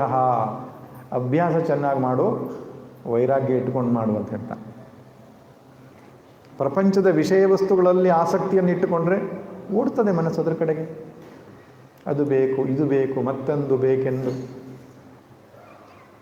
ಭಗವಂತ ನಾನೆಲ್ಲವನ್ನು ನೋಡಿದ್ದೇನೆ, ಯಾವುದರಲ್ಲೂ ನಿಜವಾದ ಸುಖ ಇಲ್ಲ. ಪರಮಾತ್ಮನಲ್ಲಿ ನೆಲೆ ನಿಲ್ಲುವ ಸುಖ, ಶಾಂತಿ, ತೃಪ್ತಿ ಇನ್ಯಾವುದರಲ್ಲೂ ಇಲ್ಲ. ಆದ್ದರಿಂದ ಇದನ್ನೇ ನನ್ನ ಜೀವನದ ಗುರಿಯಾಗಿಟ್ಟುಕೊಳ್ತೇನೆ, ಧ್ಯೇಯವಾಗಿಟ್ಟುಕೊಳ್ತೇನೆ ಅಂತ ಬುದ್ಧಿಯಲ್ಲಿ ನಿಶ್ಚಯ ಮಾಡಬೇಕು. ಇಷ್ಟ ಆದಮೇಲೆ ಕೃಷ್ಣ ಹೇಳ್ತಾನೆ, ಧಾರಣ ಧ್ಯಾನ. ಧಾರಣ ಎನ್ನುವ ಶಬ್ದಕ್ಕೆ ಅರ್ಥ ಏನು? ಒಂದು ಧ್ಯೇಯ ವಸ್ತು ಬೇಕು ನಮಗೆ ಮೆಡಿಟೇಷನ್ಗೆ. ಗೋಲ್ ಆಫ್ ಮೆಡಿಟೇಷನ್ ಅಂದರೆ ಆಬ್ಜೆಕ್ಟ್ ಆಫ್ ಮೆಡಿಟೇಷನ್ ಅಂತ ಹೇಳ್ತಾರೆ. ಧ್ಯೇಯ ಬೇಕು. ಧ್ಯಾನ, ಧ್ಯಾತೃ, ಧ್ಯೇಯ. ಧ್ಯೇಯ ಅಂದ್ರೇನು? Object of meditation. ಏನೋ ಒಂದು ಇರಬೇಕು. ಯಾವುದ್ರ ಮೇಲೆ ಧ್ಯಾನ ಮಾಡ್ತಿದ್ದೀರಿ? ಇಲ್ಲ, ಯಾವುದ್ರ ಮೇಲೂ ಇಲ್ಲ, ಒಟ್ಟು ಧ್ಯಾನ ಮಾಡ್ತಿದ್ದೆ. ಹಾಗಾಗಲ್ಲ. ಅದು ಪರಮಾತ್ಮನ ರೂಪವಾಗ್ಬೋದು, ಪರಮಾತ್ಮನ ನಾಮ ಆಗ್ಬೋದು. ಶ್ರೀರಾಮ ಜಯ ರಾಮ ಜಯ ಜಯ ರಾಮ್ ಅಡ್ಡಿಲ್ಲ, ನಾಮವಾದರೂ ಅಡ್ಡಿಲ್ಲ. ಇಲ್ಲ, ಮಾನಸಿಕ ಪೂಜೆ, ಶಿವನನ್ನು ಮಾನಸಿಕವಾಗಿ ಪೂಜೆ ಮಾಡೋದು, ಗುರುಪಾದುಕೆಯನ್ನು ಮಾನಸಿಕವಾಗಿ ಪೂಜೆ ಮಾಡೋದು, ಅದಾದರೂ ಅಡ್ಡಿಲ್ಲ. ಅಲ್ಲೊಂದು ಆ್ಯಕ್ಟಿವಿಟಿ ಬೇಕು ಅಂತ, ಮನಸ್ಸಿಗೆ ಒಂದು ಕೆಲಸ ಕೊಡಬೇಕು ನಾವು. ಆದ್ದರಿಂದ ಧಾರಣ ಅಂದರೆ ಯಾವ ಧ್ಯೇಯ ವಸ್ತುವನ್ನು ನಾವು ಧ್ಯಾನ ಮಾಡಲಿಕ್ಕೆ ಹೊರಟಿದ್ದೇವೋ ಅದರ ಸ್ಪಷ್ಟವಾದ ಕಲ್ಪನೆ ಬೇಕು ನಮಗೆ, ಸ್ಪಷ್ಟವಾದ ಚಿತ್ರಣ ನಮ್ಮ ಮನಸ್ಸಲ್ಲಿ ಮೂಡಬೇಕು. ಅದಕ್ಕೆ ನೋಡಿ, ನೀವು ಗಾಯತ್ರಿ ಜಪ ಮಾಡ್ತಿರೋ ಅಥವಾ ಅಷ್ಟಾಕ್ಷರಿ ಜಪ, ಪಂಚಾಕ್ಷರಿ ಜಪ ಮಾಡುವಾಗ ಧ್ಯಾನ ಶ್ಲೋಕ ಅಂತ ಫಸ್ಟ್ ಬರ್ತದೆ ಅಲ್ವಾ? ಲಲಿತಾ ಸಹಸ್ರನಾಮಕ್ಕೂ ಧ್ಯಾನ ಶ್ಲೋಕ ಇದೆ, ವಿಷ್ಣು ಸಹ ಧ್ಯಾನ ಶ್ಲೋಕ ಇದೆ. ನಾವು ಸುಮ್ಮನೆ ಧ್ಯಾನ ಶ್ಲೋಕ ಹೇಳ್ತೇವೆ, ಬಟ್ ಹಾಗಲ್ಲ. ಧ್ಯಾನ ಶ್ಲೋಕದಲ್ಲಿ ಯಾವ ದೇವರನ್ನು ಚಿತ್ರಿಸಿದ್ದಾರೋ ಹಾಗೆ ಮನಸ್ಸಲ್ಲಿ ತಂದುಕೊಳ್ಳಬೇಕದನ್ನು. ಇದು ಉಪಾಸನೆಯ ಮುಖ್ಯವಾದಂತಹ ಕಾರ್ಯ. ಅದಕ್ಕೆ ಧಾರಣೆ ಅಂತ ಹೇಳ್ತಾರೆ. ಧ್ಯಾಯೇದಾಜಾನುಬಾಹುಂ ಧೃತಶರಧನುಷಂ ಬದ್ಧ ಪದ್ಮಾಸನಸ್ಥಂ. ರಾಮರಕ್ಷಾ ಸ್ತೋತ್ರ ಹೇಳುವ ಒಂದು ಧ್ಯಾನ ಇದೆ. ಆಜಾನುಬಾಹುಂ ಧೃತಶರಧನುಷಂ, ರಾಮಚಂದ್ರನ ಸ್ವರೂಪವನ್ನು ಅದರಲ್ಲಿ ವರ್ಣಿಸಿದ್ದಾರೆ. ಅದು ಮನಸ್ಸಲ್ಲಿ ತಂದುಕೊಳ್ಳಬೇಕು. ಧ್ಯೇಯದ ಬಗ್ಗೆ ಸ್ಪಷ್ಟ ಕಲ್ಪನೆ ಇರಬೇಕು ನಮಗೆ. ಹಾಗೆ ಧ್ಯೇಯದ ಚಿತ್ರಣ ಮನಸ್ಸಿನಲ್ಲಿ ಮೂಡಿದ ಮೇಲೆ ಯತೋ ಯತೋ ನಿಶ್ಚರತಿ ಮನಶ್ಚಂಚಲಮಸ್ಥಿರಂ ತತಸ್ತತೋ ನಿಯಮ್ಯೈತತ್ ಆತ್ಮನ್ಯೇವ ವಶಂ ನಯೇತ್. ಮನಸ್ಸನ್ನು ಅಲ್ಲೇ ನಿಲ್ಲಿಸುವ ಪ್ರಯತ್ನವನ್ನು ಮಾಡಬೇಕು. ಧ್ಯೇಯ ಯಾವುದೇ ಆಗಲಿ, ಭಗವಂತನ ರೂಪವೋ, ನಾಮವೋ, ಲೀಲೆಯೋ ಅಥವಾ ಅವನ ಗುಣವೋ, ಯಾವುದೋ ಒಂದು ಧ್ಯೇಯ ನೀವು ತೆಗೆದುಕೊಂಡ ಮೇಲೆ ಅದರ ಮೇಲೆ ತದಾಕಾರವಾಗಿ ಆಲೋಚನೆಯನ್ನು ಮಾಡಬೇಕು. ಅಥವಾ ನಿರ್ಗುಣವಾದ ಆತ್ಮವನ್ನು ತೆಗೆದುಕೊಳ್ಬೋದು. ಕೃಷ್ಣ ಒಳ್ಳೆ ದೃಷ್ಟಾಂತ ಕೊಡ್ತಾನೆ. ಮೆಡಿಟೇಷನ್ನಿಗೆ ಉತ್ತಮ ದೃಷ್ಟಾಂತ ಯಾವುದಪ್ಪ ಅಂದರೆ, ಗಾಳಿ ಇಲ್ಲದ ಜಾಗದಲ್ಲಿ ಇಟ್ಟಿರುವ ದೀಪ. ಯಥಾ ದೀಪೋ ನಿವಾತಸ್ಥೋ ನಿಂಗತೆ ಸೋಪಮ ಸ್ಮೃತ. ಉಪಮ ಅಂದರೆ ಎಕ್ಸಾಂಪಲ್. ಗಾಳಿ ಇಲ್ಲದ ಜಾಗದಲ್ಲಿ ದೀಪ ಹೇಗಿರುತ್ತೆ? ಅಲ್ಲಾಡಲ್ಲ, ಅದರ ಶಿಖೆ ಅಲ್ಲಾಡಲ್ಲ. ಊರ್ಧ್ವಮುಖವಾಗಿ ಏಕಾಗ್ರವಾಗಿ ಹೇಗೆ ಇರ್ತದೋ ಹಾಗೆ. ರಮಣ ಮಹರ್ಷಿಗಳು ಇನ್ನೊಂದು ದೃಷ್ಟಾಂತ ಕೊಡ್ತಾರೆ ಮೆಡಿಟೇಷನ್. ಯಾವುದು? ತೈಲಧಾರೆವತ್. ತೈಲಧಾರೆಯಂತೆ ಆಗೋದು ಅಂದ್ರೇನು? ಮೇಲ್ಗಡೆಯಿಂದ ಕೆಳಗಡೆಗೆ ನಾವು ಎಣ್ಣೆಯನ್ನು ಬಗ್ಗಿಸಿದಾಗ ತುಂಡಾಗದೆ ನಿರಂತರವಾಗಿ ಹೇಗೆ ಹರಿತದೋ ಹಾಗೆ ಆ ಧ್ಯೇಯವನ್ನು ನಿರಂತರವಾಗಿ ಮನಸ್ಸು ಯೋಚಿಸುವುದಕ್ಕೆ ಹೆಸರು ಧ್ಯಾನ. ಆದರೆ ಮನಸ್ಸಿನ ಸ್ವಭಾವ ಏನಪ್ಪ ಅಂದರೆ, ಸ್ವಲ್ಪ ಬೇರೆ ಕಡೆ ಎಲ್ಲ ಮೇಯ್ದುಕೊಂಡು ಬರ್ತಾ ಇರ್ತದೆ. ಹೊರಗಡೆಗೆಲ್ಲ ಹೋಗ್ತಾ ಇರ್ತದೆ, ಒಂದು ಕಡೆ ನಿಲ್ಲೋದಿಲ್ಲ. ಇದು ಜನಸಾಮಾನ್ಯರು ಕೇಳುವ ಒಂದು ಪ್ರಶ್ನೆ ಏನು, ಸ್ವಾಮೀಜಿ ನನ್ನ ಮನಸ್ಸು ತುಂಬ ಚಂಚಲ ಅಂತ. ನನ್ನ ಮನಸ್ಸು ತುಂಬ ಚಂಚಲ, ಒಂದು ಕಡೆ ನಿಲ್ಲೋ. ಜಪ ಮಾಡಲಿಕ್ಕೆ ಕುಳಿತುಕೊಂಡ್ರೆ ಬೇರೆ ಟೈಮಲ್ಲಿ ಓಡೋದಕ್ಕಿಂತ ಜಾಸ್ತಿ ಓಡ್ತದೆ ಜಪ ಕೂತ್ಕೊಂಡಾಗ. ಧ್ಯಾನ ಮಾಡುವಾಗ ಸಾಮಾನ್ಯವಾಗಿ 4 ವಿಘ್ನಗಳು ಬರ್ತದೆ. ಒಂದು ಲಯ, ಇನ್ನೊಂದು ವಿಕ್ಷೇಪ, ಇನ್ನೊಂದು ಕಷಾಯ, 4ನೇದು ರಸಾಸ್ವಾದ ಅಂತ. ಮಾಂಡೂಕ್ಯ ಕಾರಿಕೆಯಲ್ಲಿ ಇದನ್ನು ಚರ್ಚೆ ಮಾಡಿದ್ದಾರೆ. ಕಷಾಯ ಅಂದರೆ ನಾವು ಕುಡಿಯೋ ಕಷಾಯ ಅಲ್ಲ, ಕಷಾಯ ಅಂದರೆ ಬೇರೆಯೇ ಇದೆ. ಲಯ ಅಂದರೆ ನಿದ್ದೆ ಬರೋದು. ಲಯೇ ಸಂಬೋಧಯೇತ್ ಚಿತ್ತಂ. ತಮೋಗುಣದ ಆಧಿಕ್ಯದಿಂದಾಗಿ, ಶರೀರದ ರೋಗದಿಂದಾಗಿ, ನಿದ್ರೆಯ ಕೊರತೆಯಿಂದಾಗಿ, ಅಜೀರ್ಣದಿಂದಾಗಿ ಧ್ಯಾನ ಕಾಲದಲ್ಲಿ ನಿದ್ದೆ ಬರುತ್ತೆ ಅಂತ ವಿಶ್ಲೇಷಣೆ ಮಾಡಿದ್ದಾರೆ ಹಿರಿಯರು. ಅದಕ್ಕೆ ಕೃಷ್ಣ ಧ್ಯಾನ ಮಾಡೋದಕ್ಕೆ ನಾವು ಸೂಕ್ತವಾದ ಜೀವನ ಶೈಲಿ ನಡೆಸಬೇಕು ಅಂತ ಹೇಳ್ತಾನೆ. ಸ್ವಾಮಿ ಚಿನ್ಮಯಾನಂದ ಯಾರೋ ಕೇಳಿದ್ರು, 15 ನಿಮಿಷ ಧ್ಯಾನ ಮಾಡಲಿಕ್ಕೆ ಪ್ರಿಪರೇಷನ್ ಎಷ್ಟು ಮಾಡಬೇಕು ಅಂತ. ಅವರು 23 ಗಂಟೆ 45 ನಿಮಿಷ ಮಾಡಬೇಕು. ಅಂದರೆ ಹೊರಗಡೆ ಪ್ರಪಂಚದಲ್ಲಿ ನಾವು ಬದುಕುವಾಗ ಧ್ಯಾನ ಮಾಡೋದಕ್ಕೆ ಪೂರಕವಾದ ಜೀವನ ಶೈಲಿ ನಡೆಸಬೇಕು ಅಂತ ಹೇಳ್ತಾರೆ ಅವರು. ನಮ್ಮ ಜೀವನ ಶೈಲಿ ವಿರುದ್ಧವಾಗಿದ್ದರೆ ಧ್ಯಾನ ಸಿದ್ಧಿ ಆಗಲ್ಲ. ಅದಕ್ಕೆ ಆಹಾರ ನಿಯಮ, ಯೋಗ ಸಾಧನೆಯಲ್ಲಿ ಯಮ ನಿಯಮ ಅಂತ ಹೇಳ್ತಾರಲ್ಲ, ಯಮ ನಿಯಮ ಇಲ್ಲದೇ ಇದ್ದರೆ ಯೋಗದಲ್ಲಿ ಸಿದ್ಧಿ ಆಗೋದಿಲ್ಲ ಅಂತ ಕೃಷ್ಣ ಹೇಳ್ತಾನೆ. ಯುಕ್ತ ಆಹಾರ ವಿಹಾರಸ್ಯ ಯುಕ್ತ ಕರ್ಮಸ್ಯ ಚೇಷ್ಟಸು ಯುಕ್ತ ಸ್ವಪ್ನಾವಬೋಧಸ್ಯ. ಆದ್ದರಿಂದ ಮನಸ್ಸನ್ನು ತಮೋಗುಣಕ್ಕೆ ಹೋಗಲಿಕ್ಕೆ ಕೊಡಬಾರ್ದು. ಇಲ್ಲ, ಒಮ್ಮೊಮ್ಮೆ ತಮೋಗುಣಕ್ಕೆ ಹೋಗಲ್ಲ, ಆದರೆ ರಜೋಗುಣದ ಕಾರಣದಿಂದ ವಿಕ್ಷೇಪ, ವಿವಿಧಂ ಕ್ಷೇಪಯತಿ, ಎಲ್ಲ ಕಡೆ ಎಸೆಯಲ್ಪಡೋದು. ಕ್ಷೇಪ ಅಂದರೆ ಎಸೆಯೋದು ಅಂತ, ಎಲ್ಲ ಕಡೆ ಎಸೆಯುತ್ತೆ ಮನಸ್ಸು.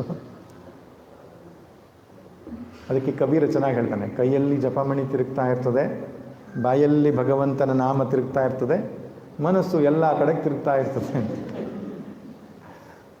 ಅದಕ್ಕೇನು ಮಾಡಬೇಕು? ಅದಕ್ಕೆ ಕೃಷ್ಣ ಹೇಳುವ ಉಪಾಯ ಅಭ್ಯಾಸ ವೈರಾಗ್ಯ. ಮನಸ್ಸು ಓಡಲಿಕ್ಕೆ ಕಾರಣ ಏನಂದರೆ, ನಮಗೆ ಆ ಧ್ಯೇಯದ ಮೇಲೆ ಪ್ರೀತಿಯ ಕೊರತೆ, ಪ್ರಪಂಚದ ಮೇಲೆ ಪ್ರೀತಿ ಜಾಸ್ತಿ, ಇದಕ್ಕೆ ಓಡೋದು ಮನಸ್ಸು. ಆ ಪರಮಾತ್ಮನ ಮೇಲೆ ನಮಗೆ ಪ್ರೀತಿಯನ್ನು ಹುಟ್ಟಿಸಿದರೆ, ವಿಷಯ ವಸ್ತುಗಳಲ್ಲಿ ಸುಖ ಇಲ್ಲ ಎಂಬಂತಹ ತತ್ವ ನಮಗೆ ಸ್ಪಷ್ಟವಾದರೆ ಅದು ವೈರಾಗ್ಯ ಅಂತ ಹೇಳ್ತಾರೆ. ಮತ್ತು ಸ್ವಲ್ಪ ಟೈಮ್ ಕೊಡಬೇಕು, ಅರ್ಜೆಂಟ್ ಮಾಡಲಿಕ್ಕೆ ಹೋಗಬಾರ್ದು. ನೀವು ಧ್ಯಾನಕ್ಕೆ ಕುಳಿತುಕೊಂಡು 5-10 ನಿಮಿಷ ಓಡ್ತದೆ, ಆದರೆ ಸ್ವಲ್ಪ ಸಮಾಧಾನ ಮಾಡ್ತಾ ಮಾಡ್ತಾ ಇದ್ದ ಹಾಗೆ 5-10 ನಿಮಿಷದಲ್ಲಿ ಅದೊಂದು ಬರ್ತದೆ, ಒಂದು ಸ್ಥಿತಿ. ಅದು ಆರಂಭದಲ್ಲಿ ಓಡುವ ಮನಸ್ಸು ಒಂದು ಸ್ವಲ್ಪ ತಿಂಗಳುಗಳು ವರ್ಷಗಳು ಆದಮೇಲೆ ಧ್ಯಾನಕ್ಕೆ ಕುಳಿತುಕೊಂಡ ತಕ್ಷಣ ಗೊತ್ತಾಗ್ತದೆ, ಇವನು ನನ್ನ ಕಂಟ್ರೋಲ್ ಮಾಡಲಿಕ್ಕೆ ಹೊರಟಿದ್ದಾನೆ, ಸುಮ್ಮನೆ ಇರೋದು ಒಳ್ಳೆಯದು ಅಂತ ಬರ್ತದೆ ಸರ್. ಅಭ್ಯಾಸ ಮತ್ತು ವೈರಾಗ್ಯ ಇದು ವಿಕ್ಷೇಪವಾದ ಮನಸ್ಸಿಗೆ ಉಪಾಯ. ಇನ್ನು ಕಷಾಯ ಅಂದರೆ ಈ ದುಃಖಗಳು, ಇಮೋಷನ್ಗಳನ್ನು ಒಳಗಡೆ ಒತ್ತಿಡಿತೇವೆ ನಾವು, ಒಳಗಡೆ ಅಮುಕು ಬಿಡ್ತೇವೆ ಅಲ್ವಾ, ಅದು ಧ್ಯಾನ ಕಾಲದಲ್ಲಿ ಕಣ್ಣೀರಾಗಿ ಹರಿಯುತ್ತದೆ, ಇಮೋಷನಲ್ ಬರ್ಸ್ಟ್ ಆಗ್ತದೆ.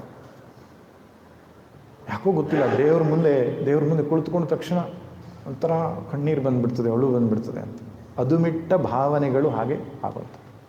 ಅದು ವಿವೇಕದಿಂದ, ವಿಚಾರದಿಂದ ಗೆಲ್ಲಲಿಕ್ಕೆ ಆಗ್ತದೆ. ಇದೆಲ್ಲ ದೀರ್ಘ ವಿಷಯಗಳು. ಇನ್ನೊಂದು ರಸಾಸ್ವಾದ, ಒಂಥರ ಮನಸ್ಸು ಎಚ್ಚರವೂ ಅಲ್ಲ, ನಿದ್ದೆಯೂ ಅಲ್ಲ ಅಂತ ಒಂದು ಸ್ಟೇಜಲ್ಲಿ ಒಂದು ರೀತಿ ಖುಷಿ ಆಗ್ತದೆ. ಅದೇ ಧ್ಯಾನ ಅಂತ ಅಂದ್ಕೊಂಡು ಬಿಡ್ತಾರೆ ಕೆಲವರು, ಅಲ್ಲ, ಅದಕ್ಕೆ ರಸಾಸ್ವಾದ ಅಂತ ಹೇಳ್ತಾರೆ. ಅದನ್ನು ಮೀರಿ ನಿಲ್ಲಬೇಕು. ಇದು ಕೊನೆಯದು ಎರಡಕ್ಕಿಂತ ವಿಕ್ಷೇಪ ಮತ್ತು ಲಯ ಇದೆಯಲ್ಲ, ಅದು ಪ್ರಾಬ್ಲಮ್ ನಮಗೆ. ಇರಲಿ, ಇದು ಧಾರಣಾ ಧ್ಯಾನ ಆಯಿತು. ಕೊನೆಯದಾಗಿ ಸಮಾಧಿಯ ಬಗ್ಗೆ ಕೃಷ್ಣ ಹೇಳ್ತಾನೆ. ಸಮಾಧಿ ಅಂದರೆ ಏನು? ಯದಾ ವಿನಿಯತಂ ಚಿತ್ತಂ ಆತ್ಮನ್ಯೇವಾವತಿಷ್ಠತೆ. ಮನಸ್ಸನ್ನು ಈ ರೀತಿಯಾಗಿ ನಾವು ನಿಗ್ರಹ ಮಾಡಿದಾಗ, ಆತ್ಮವಿಚಾರವನ್ನು ಮಾಡ್ತಾ ಹೋದಾಗ, ಮೊದಲು ಸವಿಕಲ್ಪವಾದಂತಹ ಮನಸ್ಸು ನಿರ್ವಿಕಲ್ಪ ಸ್ಥಿತಿಗೆ ಬರ್ತದೆ. ಅದಕ್ಕೊಂದು ಒಳ್ಳೆಯ ಉದಾಹರಣೆ ಕೊಡಬೇಕು ಅಂದರೆ, ಹಕ್ಕಿ ಆಕಾಶದಲ್ಲಿ ಹಾರುವಂಥದ್ದು ಒಳ್ಳೆಯ ದೃಷ್ಟಾಂತ. ಆರಂಭದಲ್ಲಿ ಅದು ರೆಕ್ಕೆ ಬಡಿಯುತ್ತೆ, ಸ್ವಲ್ಪ ದೂರ ರೆಕ್ಕೆ ಬಡಿಯೋದು ಹಾಗೆ ಹಾರುತ್ತೆ, ಹಾಗೆ ಹಾರ್ತಾ ದಿಗಂತದಲ್ಲಿ ಕಣ್ಮರೆಯಾಗಿ ಹೋಗ್ತದೆ. ರೆಕ್ಕೆ ಬಡಿಯುವುದು ಧಾರಣ, ಆ ಬಡಿತದ ಬಲದಿಂದ ಹಾಗೇ ಚಲಿಸುವುದು ಧ್ಯಾನ. ಚಲಿಸುತ್ತ ದಿಗಂತದಲ್ಲಿ ಕಾಣದಾಗುವಂಥದ್ದು ಏನು? ಸಮಾಧಿ. ಆರಂಭದಲ್ಲಿ ಅಭ್ಯಾಸ ಮಾಡ್ತೇವೆ ಧ್ಯೇಯದ ಮೇಲೆ ನಿಲ್ಲಿಸಲಿಕ್ಕೆ, ಕಷ್ಟ ಆಗ್ತದೆ. ನಿಲ್ಲಿಸ್ತಾ ಮನಸ್ಸು ನಿಲ್ಲಲಿಕ್ಕೆ ಶುರುವಾಗ್ತದೆ, ದೀರ್ಘಕಾಲ ನಿಲ್ಲಲಿಕ್ಕೆ ಶುರುವಾಗ್ತದೆ. ದೀರ್ಘಕಾಲ ನಿಂತ ಮನಸ್ಸು ಧ್ಯಾತೃ ಧ್ಯಾನ ಎರಡನ್ನು ಮರೆತು ಧ್ಯೇಯದಲ್ಲೇ ಒಂದಾಗುತ್ತದೆ. ಧ್ಯಾನ ಮಾಡುವವನೂ ಇಲ್ಲ, ದೇಶ ಇಲ್ಲ, ದೇಹ ಇಲ್ಲ, ಕಾಲ ಇಲ್ಲ, ಧ್ಯಾನದ ಪ್ರಕ್ರಿಯೆ ಇಲ್ಲ, ಧ್ಯೇಯ ಮಾತ್ರ ಅಲ್ಲಿ ಕಾಣ್ತಾ ಇರ್ತದೆ. ತತ್ರ ಅರ್ಥ ಮಾತ್ರ ನಿರ್ಭಾಸ. ಅದಕ್ಕೆ ಸಮಾಧಿ. ಸಮ್ಯಕ್ ಆಧೀಯತೆ ಮನಃ ಅಸ್ಮಿನ್ ಇತಿ ಸಮಾಧಿ. ಮನಸ್ಸು ಧ್ಯೇಯ ವಸ್ತುವಿನಲ್ಲಿ ಒಂದಾಗುವುದು ಅಂತ ಅರ್ಥ ಸಮಾಧಿ ಅಂದರೆ. ಆ ಸಮಾಧಿ ಸ್ಥಿತಿಯಲ್ಲಿ ಸುಖಮಾತ್ಯಂತಿಕಂ ಯತ್ಯತ್ ಬುದ್ಧಿಗ್ರಾಹ್ಯ ಮತೀಂದ್ರಿಯಂ, ಅತ್ಯಂತವಾದ ಸುಖದ ಅನುಭವ ಆಗ್ತದಂತೆ. ಸ್ವಾಮಿ ವಿವೇಕಾನಂದರಿಗೆ ಒಂದ್ಸಲ ಸಮಾಧಿ ಬೇಕು ಅಂತ ಅನ್ನಿಸ್ತು. ರಾಮಕೃಷ್ಣ ಪರಮಹಂಸರು ಶಕ್ತಿಪಾತ ಮಾಡಿಬಿಟ್ರು. ಶಕ್ತಿಪಾತ ಅಂದರೆ ಸ್ಪರ್ಶದಿಂದ ಇನ್ನೊಬ್ಬ ವ್ಯಕ್ತಿಗೆ ಆ ಒಂದು ಭೂಮಿಕೆಗೆ ಮನಸ್ಸನ್ನು ಏರಿಸ್ಲಿಕ್ಕೆ ಸಾಧ್ಯ. ಅಂದರೆ ಅಂತಹ ವಿಶಿಷ್ಟ ಮಹಾತ್ಮರಿಗೆ ಮಾತ್ರ ಅದು ಸಾಧ್ಯ ಆಗ್ತಕ್ಕಂಥದ್ದು. ಶಕ್ತಿಪಾತವನ್ನು ಮಾಡಿದರು, 3 ದಿನ ಸಮಾಧಿ ಹೊರಟೋಗ್ಬಿಟ್ರು. ಹೊರಗಡೆ ಬಂದ ಮೇಲೆ ಅವ್ರು ಕೇಳಿದ್ದು ಒಂದೇ, ಆ ಸ್ಥಿತಿ ಮತ್ತೆ ಬೇಕು ನನಗೆ, ಆ ಸ್ಥಿತಿ ಮತ್ತೆ ಬೇಕು ಅಂತ. ಅಂದರೆ ಅತ್ಯಂತವಾದ ಆನಂದದ ಒಂದು ಸ್ಥಿತಿಗೆ ಮನಸ್ಸು ಹೋಗ್ತದೆ. ಯಾಕೆ? ಆನಂದ ಸ್ವರೂಪವಾದ ಆತ್ಮನಲ್ಲಿ ಒಂದಾಗೋದ್ರಿಂದ. ಅಬಂಡನ್ಸ್ ಆಫ್ ಹ್ಯಾಪಿನೆಸ್ ಎಲ್ಲಿದೆ? ನಮ್ಮೊಳಗಡೆಗೆ ಈಗಾಗಲೇ ಇದೆ. ಮನಸ್ಸು ಪ್ರಶಾಂತವಾಗಿ ಆತ್ಮನಲ್ಲಿ ನೆಲೆ ನಿಂತಾಗ ಅದರ ಅನುಭವಕ್ಕೆ ಬರ್ತದೆ. ಅದರಿಂದ ಪ್ರಯೋಜನ ಏನು? ಸಂಸಾರದ ದುಃಖ, ಸಂಸಾರದ ತಾಪತ್ರಯ ಎಲ್ಲವೂ ದೂರ ಆಗ್ತದೆ. ಆ ಒಳಗಡೆಯ ಸುಖ, ಶಾಂತಿ, ನೆಮ್ಮದಿ, ತೃಪ್ತಿ, ಪೂರ್ಣತೆಯ ಅನುಭವ ಯಾವನಿಗೆ ಉಂಟಾಗಿದೆಯೋ ಹೊರಗಡೆಯ ಪ್ರಪಂಚದಲ್ಲಿ ನ ಗುರುಣಾಪಿ ವಿಚಾಲ್ಯತೆ. ಕೃಷ್ಣ ಹೇಳ್ತಾನೆ, ದೊಡ್ಡ ಕಷ್ಟ ಬಂದರೂ ಅವನು ಅಲಗಾಡುವುದಿಲ್ಲ. 4-5 ಶ್ಲೋಕಗಳಲ್ಲಿ ಧ್ಯಾನದ ಪ್ರಯೋಜನ ಹೇಳ್ತಾನೆ. ನಮಗೆ ಸಮಯ ಇಲ್ಲ ನೋಡಲಿಕ್ಕೆ. 6ನೇ ಅಧ್ಯಾಯ ಅತ್ಯಂತ ಸುಂದರವಾದ ಅಧ್ಯಾಯ. ಅವನ ಮನಸ್ಸು ಅಲುಗಾಡಲ್ಲ, ಪ್ರಶಾಂತವಾಗಿ ಒಳಗಡೆ ನಿಂತ್ಕೊಳ್ತದೆ. ಎಷ್ಟರ ಮಟ್ಟಿಗೆ ಜೀವನದಲ್ಲಿ ಎಂತಹ ಕಷ್ಟ ಇದ್ರೂ ಕೂಡ ಆನಂದ ಶಾಂತಿಗೆ ಭಂಗ ಬರೋದಿಲ್ಲ. ಇದು 1 ದಿವಸ 2 ದಿವಸ ಮಾಡೋ ಧ್ಯಾನದಿಂದ ಸಾಧ್ಯ ಆಗಲ್ಲ. ದೀರ್ಘಕಾಲದ ಅಭ್ಯಾಸ ಬೇಕು. ಸತು ದೀರ್ಘಕಾಲ ನೈರಂತರ್ಯೇಣ ಸತ್ಕಾರ ಸೇವಿತೋ ದೃಢಭೂಮಿ. ಅಭ್ಯಾಸ ಚೆನ್ನಾಗಿ ಆಗಬೇಕು. ಎಂಥ ಅದ್ಭುತವಾದಂತಹ ವೈದಿಕ ಸನಾತನ ಸಂಸ್ಕೃತಿ ನೋಡಿ. ಸುಖ, ಶಾಂತಿ, ನೆಮ್ಮದಿ ನಾವೇನು ಹುಡುಕ್ತಾ ಇದ್ದೇವೆ ಅದು ನಮ್ಮೊಳಗೆ ಇದೆ. ಅದನ್ನು ಪಡೆದುಕೊಳ್ಳುವ ಉಪಾಯ ಧ್ಯಾನ. ಇದರ ಇನ್ನೊಂದು ಮುಖ ಪೂಜೆ, ಭಜನೆ, ಜಪ, ಇದೆಲ್ಲ ಏನು ಗೊತ್ತು? ಧ್ಯಾನದ ಬೇರೆ ಬೇರೆ ವಿಧಗಳಷ್ಟೇ. ಅದು ಒಟ್ಟಿನಲ್ಲಿ ದೇವ ಮಂದಿರ ಭಜನೆ, ಪೂಜೆ, ಪ್ರಸಾದಗಳು, ಜೀವನದ ಅಲಂಕಾರ, ಮನಸ್ಸಿನುದ್ಧಾರ, ಭಾವವಂ ಕ್ಷುಲ್ಲ ಜಗದಿನ್ಮೇಲೊಯ್ಯುವುದು, ಆವುದಾದೊಡಮೊಳಿತು ಮಂಕುತಿಮ್ಮ. ಮನಸ್ಸನ್ನು ಕ್ಷುಲ್ಲ ಜಗದಿಂದ ಮೇಲಕ್ಕೆ ಒಯ್ಯುವಂತಹ ಯಾವುದೇ ಸಾಧನೆ ಆದರೂ ಅಡ್ಡಿಲ್ಲ, ಮಾಡಬೇಕು. ನಮ್ಮ ಮನಸ್ಸನ್ನು ಪ್ರಶಾಂತವಾಗಿ ಇಟ್ಟುಕೊಳ್ಳುವುದಕ್ಕೆ ಹೆಸರು ಯೋಗ. ನಾಳೆ ಕೊನೆಯ ದಿನ ಸ್ಥಿತಪ್ರಜ್ಞನ ಲಕ್ಷಣದ ಬಗ್ಗೆ ನೋಡೋಣ. ಸ್ಥಿತಪ್ರಜ್ಞ ಅಂದರೆ ಏನು? ಅವನು ಹೇಗೆ ಮಾತಾಡ್ತಾನೆ, ಹೇಗೆ ನಿಂತ್ಕೋತಾನೆ, ಹೇಗೆ ಕೂತ್ಕೋತಾನೆ, ಹೇಗೆ ಯೋಚನೆ ಮಾಡ್ತಾನೆ, ಅದ್ರ ಬಗ್ಗೆ ನಾಳೆ ಕೊನೆಯ ದಿವಸ ಚಿಂತನೆ ಮಾಡೋಣ. ಸರ್ವೇ ಭವಂತು ಸುಖಿನಃ, ಸರ್ವೇ ಸಂತು ನಿರಾಮಯಾಃ, ಸರ್ವೇ ಭದ್ರಾಣಿ ಪಶ್ಯಂತು, ಮಾ ಕಶ್ಚಿತ್ ದುಃಖಭಾಗ್ ಭವೇತ್. ಓಂ ಶಾಂತಿ ಶಾಂತಿ ಶಾಂತಿ. ನಾರಾಯಣ ನಾರಾಯಣ ನಾರಾಯಣ.